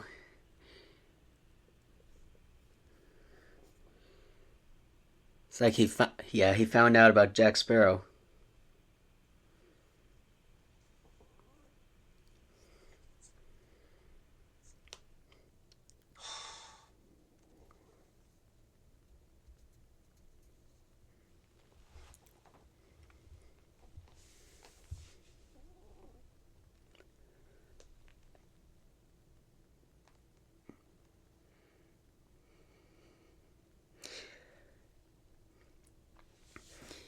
So does Elizabeth Swann and Will Turner did they eventually get married in the franchise, or yeah. yeah?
So I know this is kind of random, but is she kind of a is she kind of sassy in some scenes? Yes, Yeah. very much so.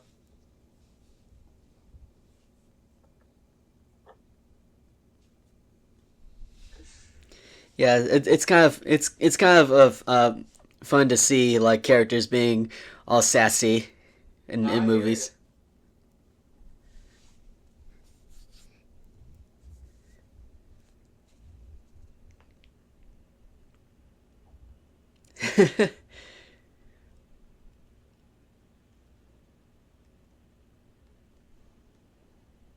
Oh, I was gonna say Will's not gonna like that,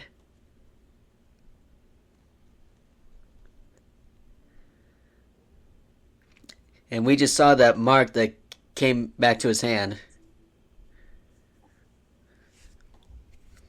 Yes, it did.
I wonder if that compass is like controlled remotely. Yeah, that's a good question.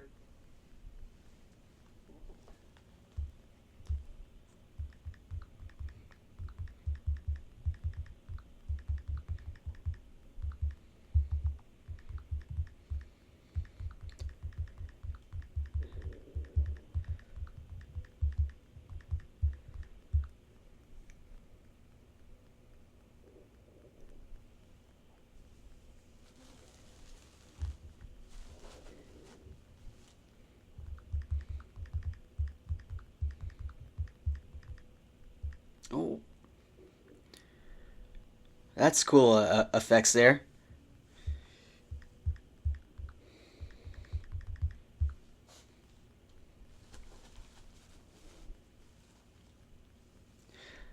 Oh, ad. Pause your movie, guys. We're at an ad here. Yeah, folks. So to answer the question about the compass, it was not actually remote controlled. Instead, the movement of the needle was achieved through a combination of practical props for close-ups and digital effects. Still there? Still there? Yes, I'm still here, Sebastian. I'm checking something on my phone, buddy. It's All right. still an ad for another minute. All right. You're good. I'm still listening. You can keep talking. Yeah. Yeah, so like I was saying, the compass was not actually remote controlled. The movement of the needle was Oh, achieved well, through a combination of practical props for close-ups and digital effects (CGI) to show it spinning for or reacting to the owner's desires. cool. So anyway, real quickly, since we're at an ad right here, the music in the I'm pretty sure in I don't know about the I'm pretty sure the previous movies like Black Pearl and stuff, the music was done by Hans Zimmer. So Hans Zimmer, he is best known for I believe he did the music for The Lion King back in the 90s, 1994. I'm pretty sure I saw his name there, and he also did Dunkirk, the score for Dunkirk, which was Oh, wow. released back in 2017, Cool. and so yeah, and he also did the music for he did the score for No Time to Die back in 2021. Nice. We're back to the movie, folks. Yep, most of the movie.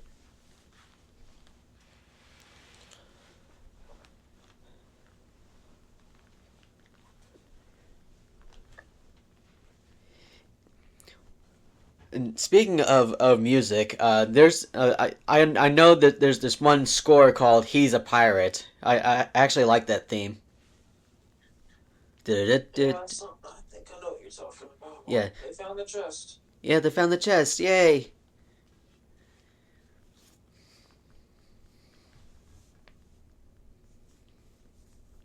Ooh, something's in there.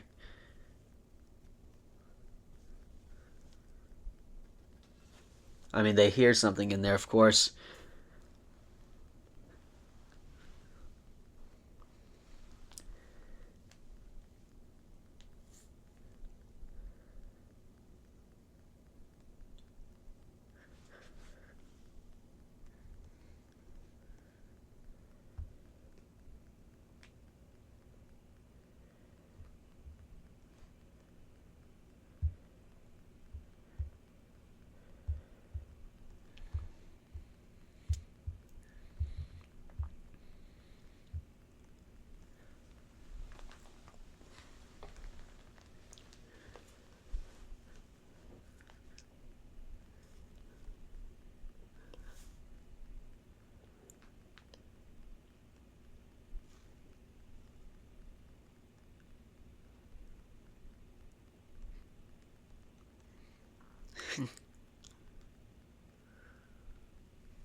Oh, they're pointing swords at each other.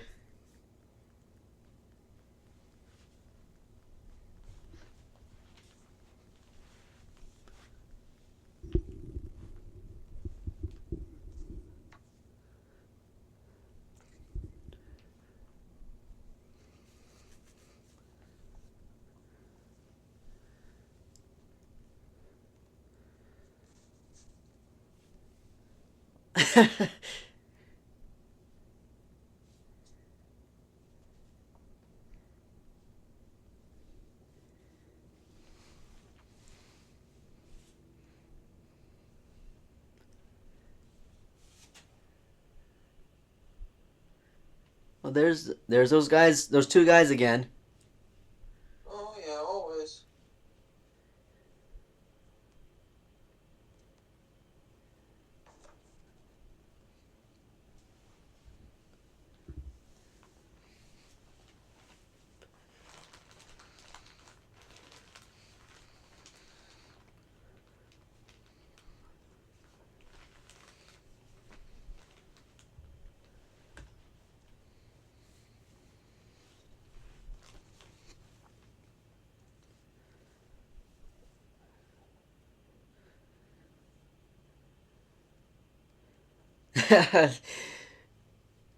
She's faking it, Yeah, she's obviously. faking it.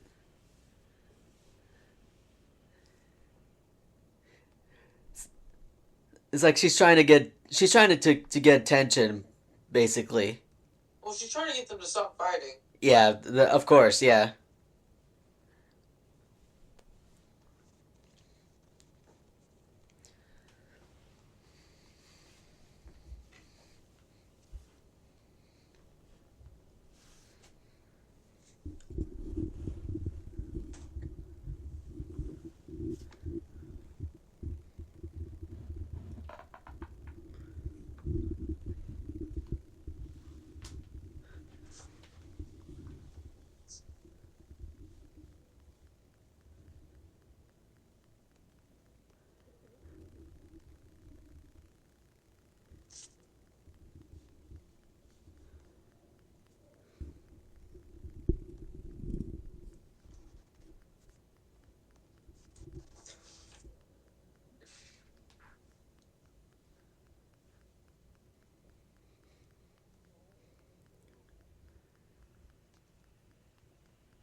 There's the key.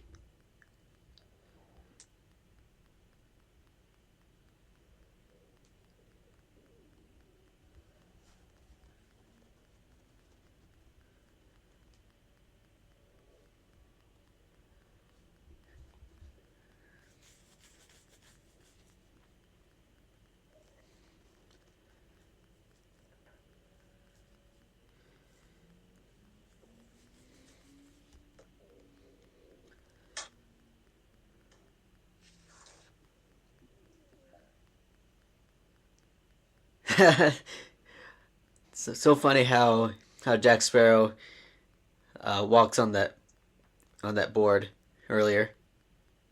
Yeah.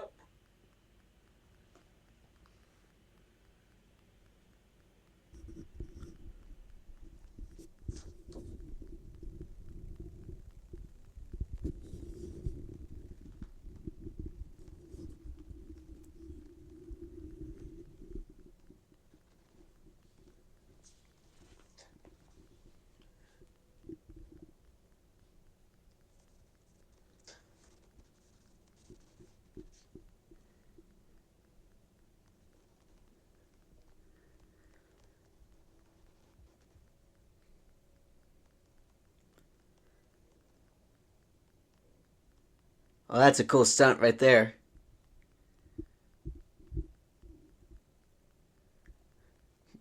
He did the barrel roll.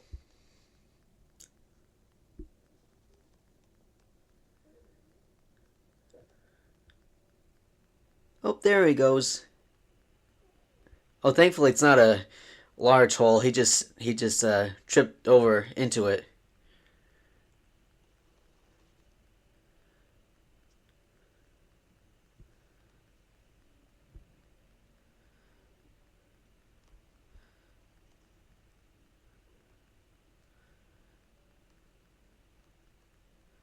Watch out, Will, behind you. Oh, he gets caught in it. That's great. The uh, the watermill. Yep.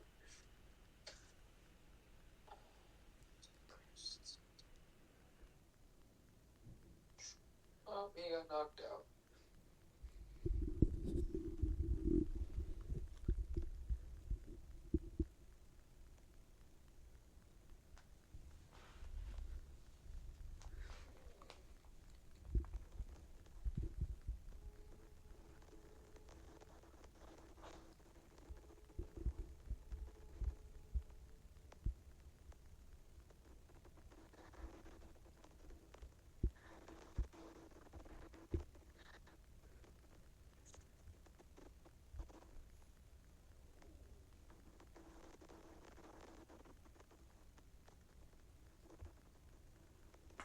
Oh, excuse me, sorry. Excuse me, folks, sorry.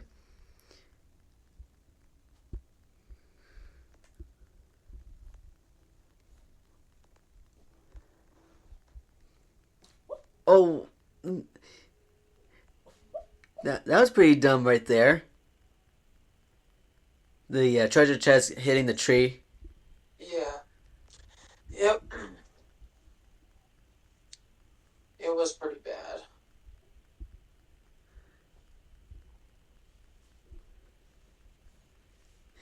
Like, also, just real quickly, there is actually a funny story. I remember something similar to that. Like in real life, like there's just three Canadian criminals. Well, it takes place in Canada, I believe.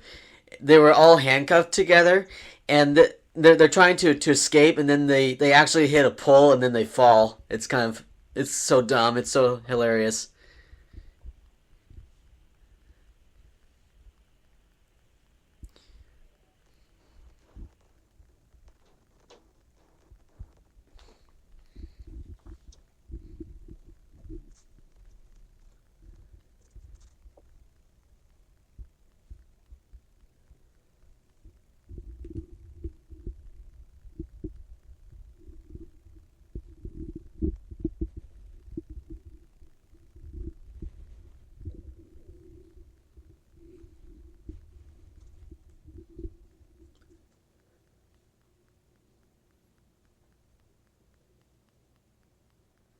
Follow my voice. Follow my voice.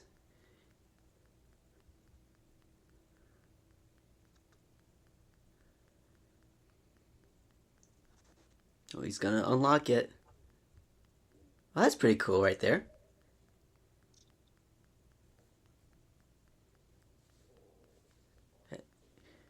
That's the heart.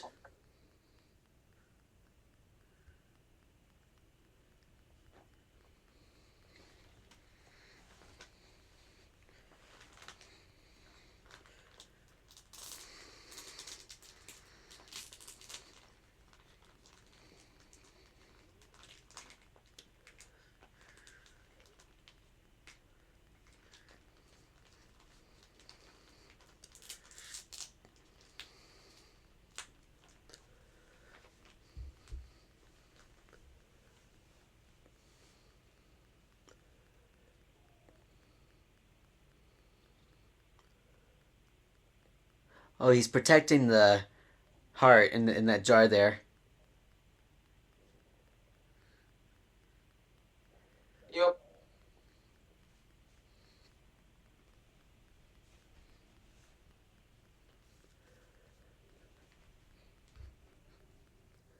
Wee.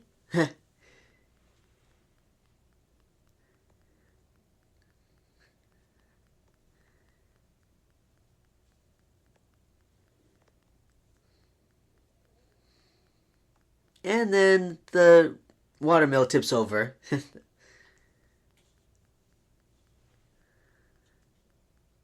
Yep.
So that treasure chest, the treasure chest is also like a plot device of the one of the vital um, props in the movie as well. that's pretty much why it's called Dead Man's Chest.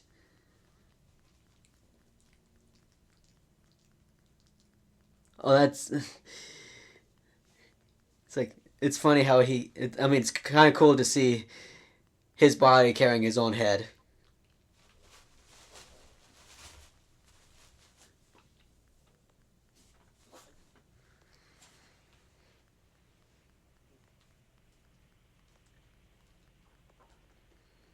Oh, turn into a crab.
Oh, that's gonna hurt.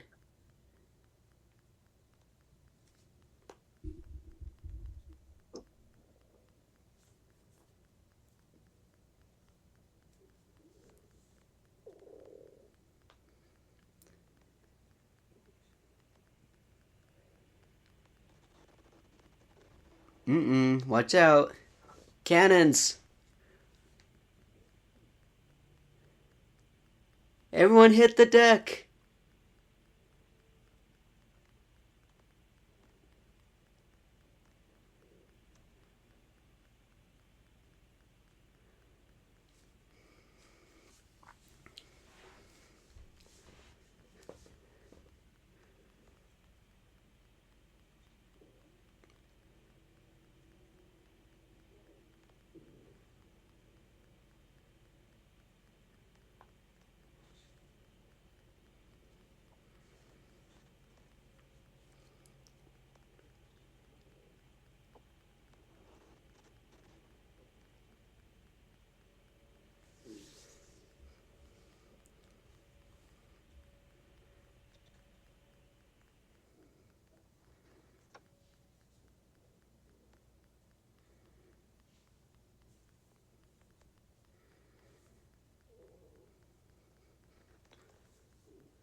Oh, there goes the jar.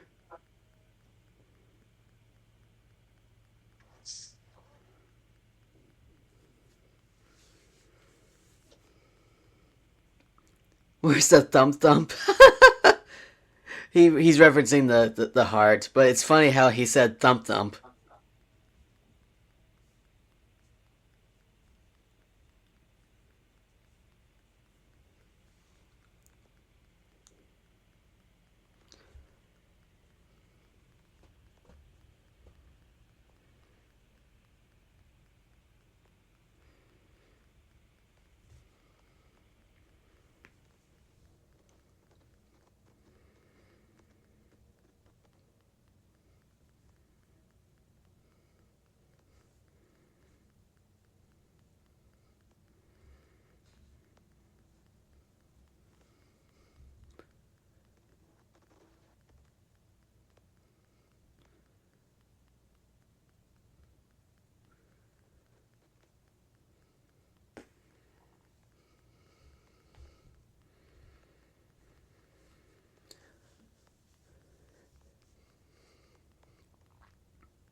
Wouldn't that be scary if, like, if you're on an actual ship of any ship really, and would it be frightening to see a large octopus grabbing your ship in real life? If that ever happens anyway.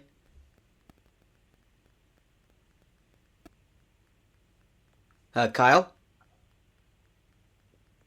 you there?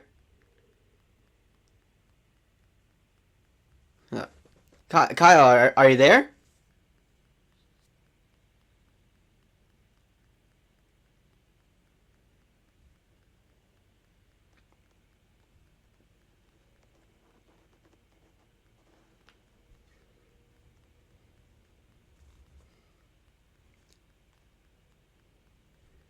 I mean, the video's still playing, thankfully, but I don't know if Kyle can hear me.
So what's happening now, man?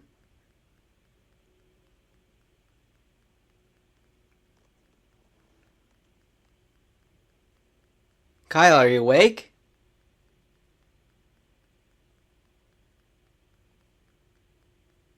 I don't know if he can hear me, but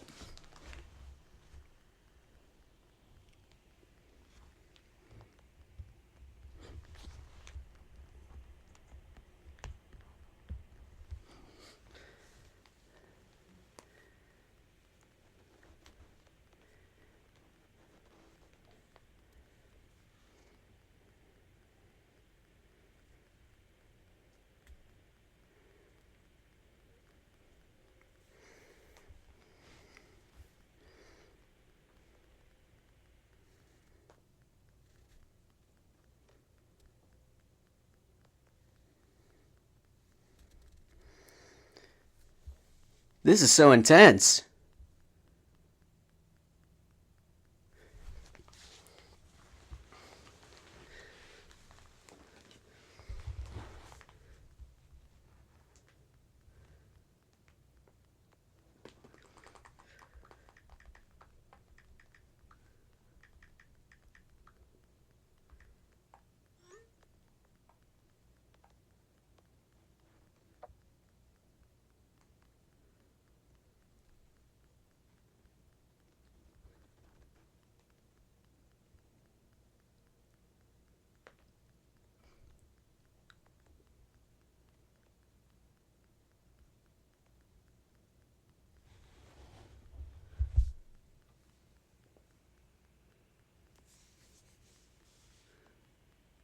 Oh no, she's getting grabbed.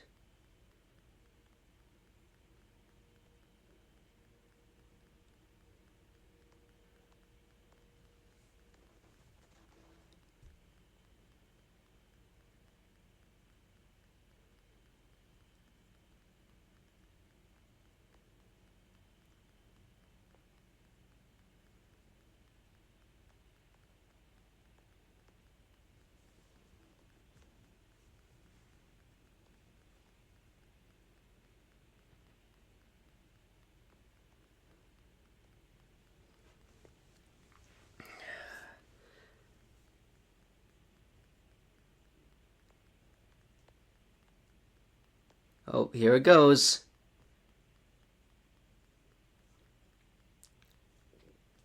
That's great special effects right there.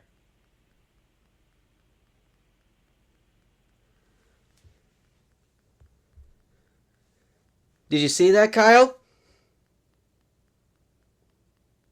Kyle, are you there?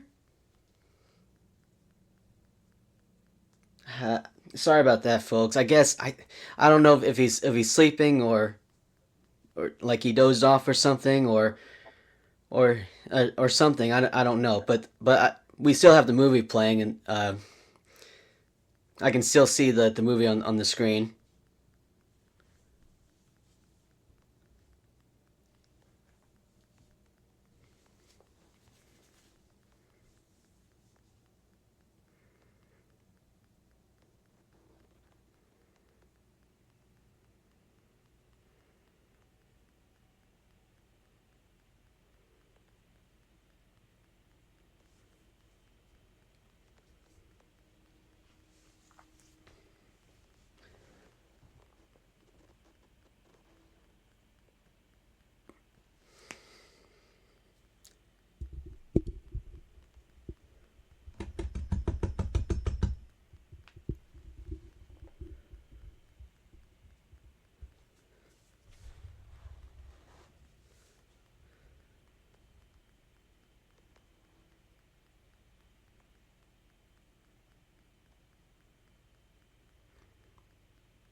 Oh, they kissed. They kissed.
Hey, Kyle, are you there? Sorry, folks.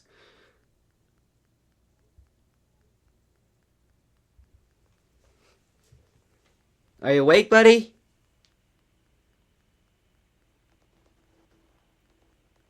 I think he dozed off. The movie's still playing, though.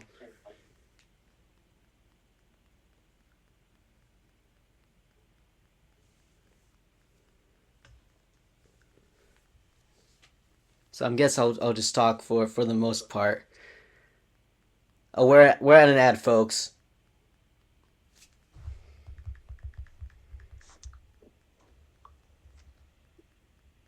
Hey, are you awake? Yes, Sebastian, I'm awake. Sorry. You're fine. Give me a second. It's almost, what is it, like 11 o'clock? Yeah, the movie's still playing. It's on an ad now. I know, it's on an ad. Well, it's 11 o'clock as well. Yeah, I sent you a text earlier.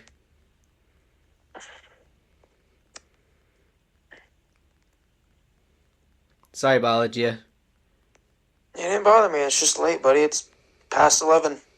And I work at 6. Oh,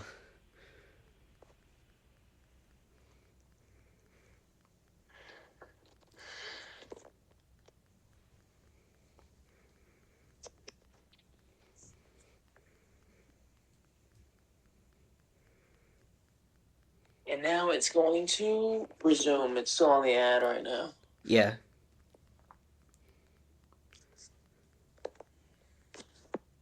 And it will resume now. There we go.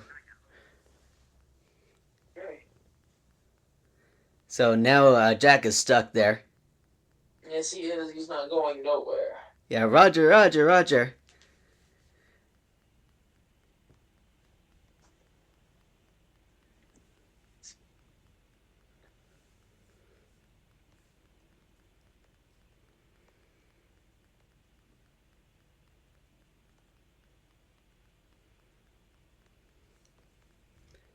Oh, that's the wax that's coming out of the lantern. He's trying to free himself from the chain there.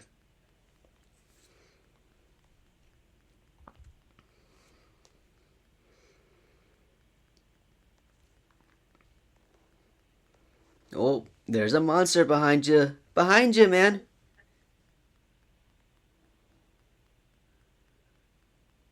That's a lot of teeth there.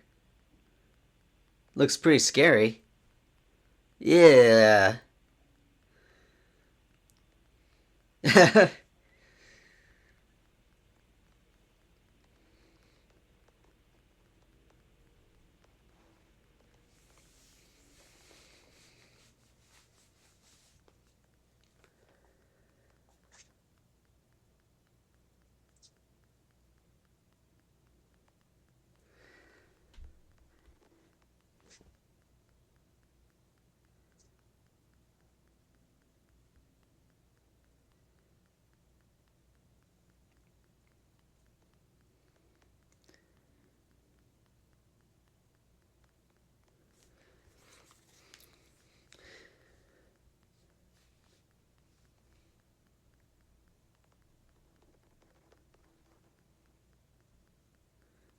so is so that's the main villain that well that's the main monster they're fighting right now, right? Made what? Um. So the octopus or the squid they're fighting that is that the is You mean the one that only? You mean the one that was just messing with Jack? oh yeah I'm guessing. I mean I mean, it's not the main villain. It's just a villain. yeah.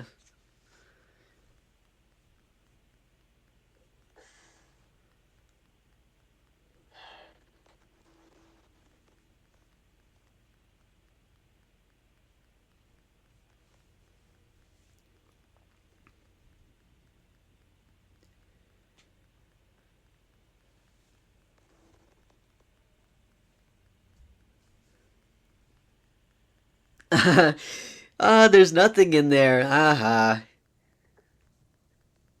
That's funny right there.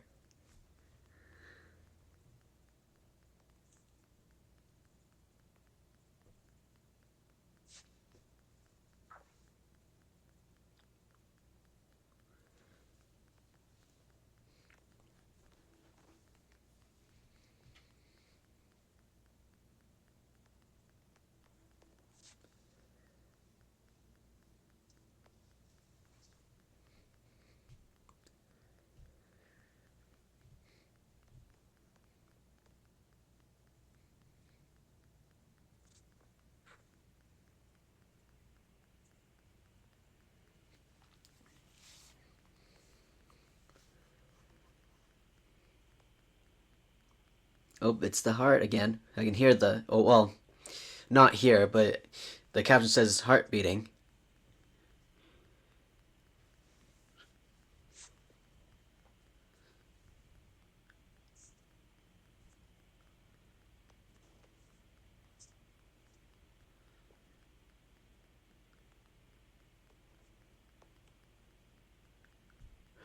So this scene here that I believe it's supposedly everyone thought that Jack is dead right here because they're holding the candles. No, that's. I mean, kind of, but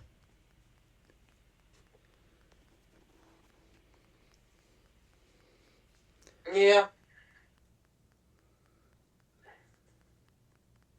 I love those candles though. They're pretty cool.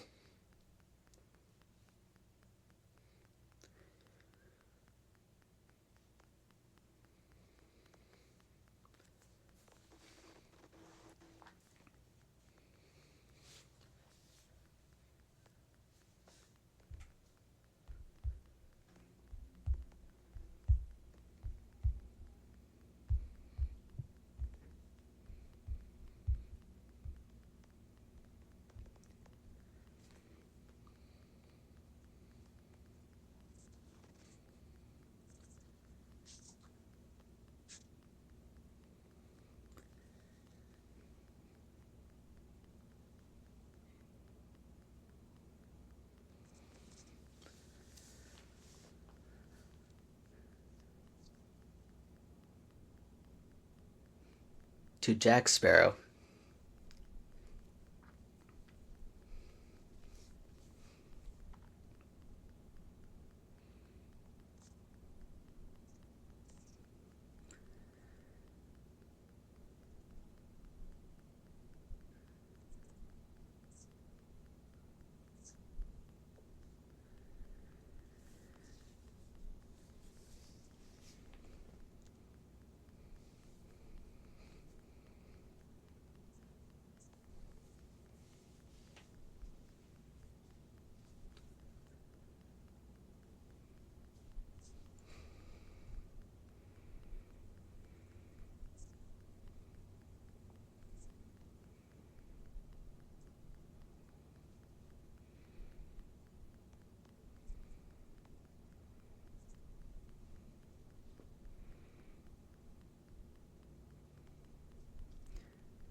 They all agree. Yes, indeed. She's the only one who says yes instead of I.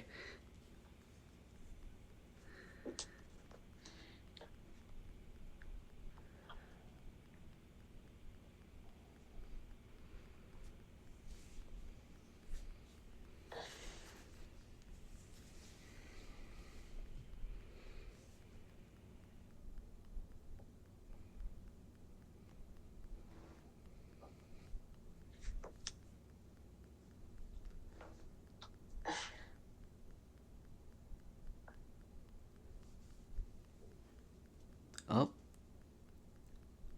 Barbosa? Yes, he's back. Yes. Sure. That was a great film. Yes, it was. Yes. So, what would you score this movie like out of 10? That's 10. Yeah, I think 10 is out of 10 out of 10 is pretty good. So, I would give it a 10 out of 10. yeah. So, um so Pirates of the Caribbean Dead Man's Chest premiered at Disneyland in California on June 24, 2006. The film had the third highest number of theaters upon its release after Shrek 2 and Spider-Man 2 playing at 4,133 locations. It was the first Disney film to use the computer-generated Walt Disney Pictures logo from 2006 to 2022, which took a year for the studio to design.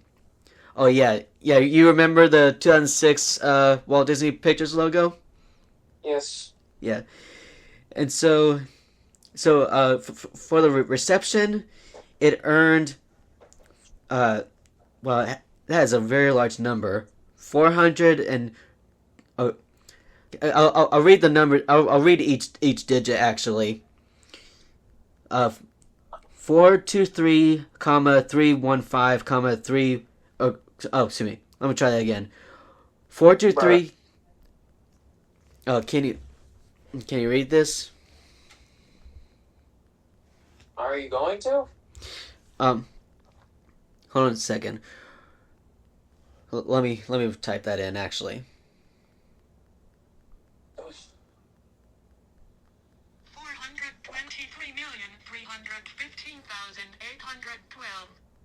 Did you hear that? Yep, I did. Yeah, that's a lot of money. Yep. So anyway, so let me see.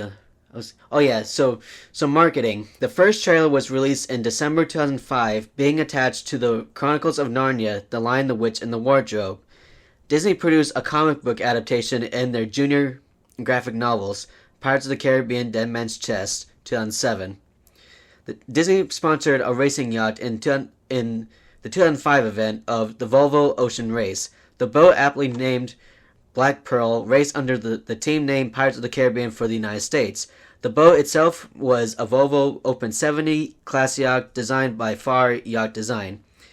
She was skippered to a second place finish by American Paul Kayard after 31,000 nautical miles divided into 9 legs. taken 8 months to complete. But anyway, folks, I hope you enjoyed this commentary, even though there were some pauses at different points. Then again, that's to be expected with a nearly 3-hour long film. Yeah. I hope you guys enjoyed it, and hopefully we'll see you in the next one.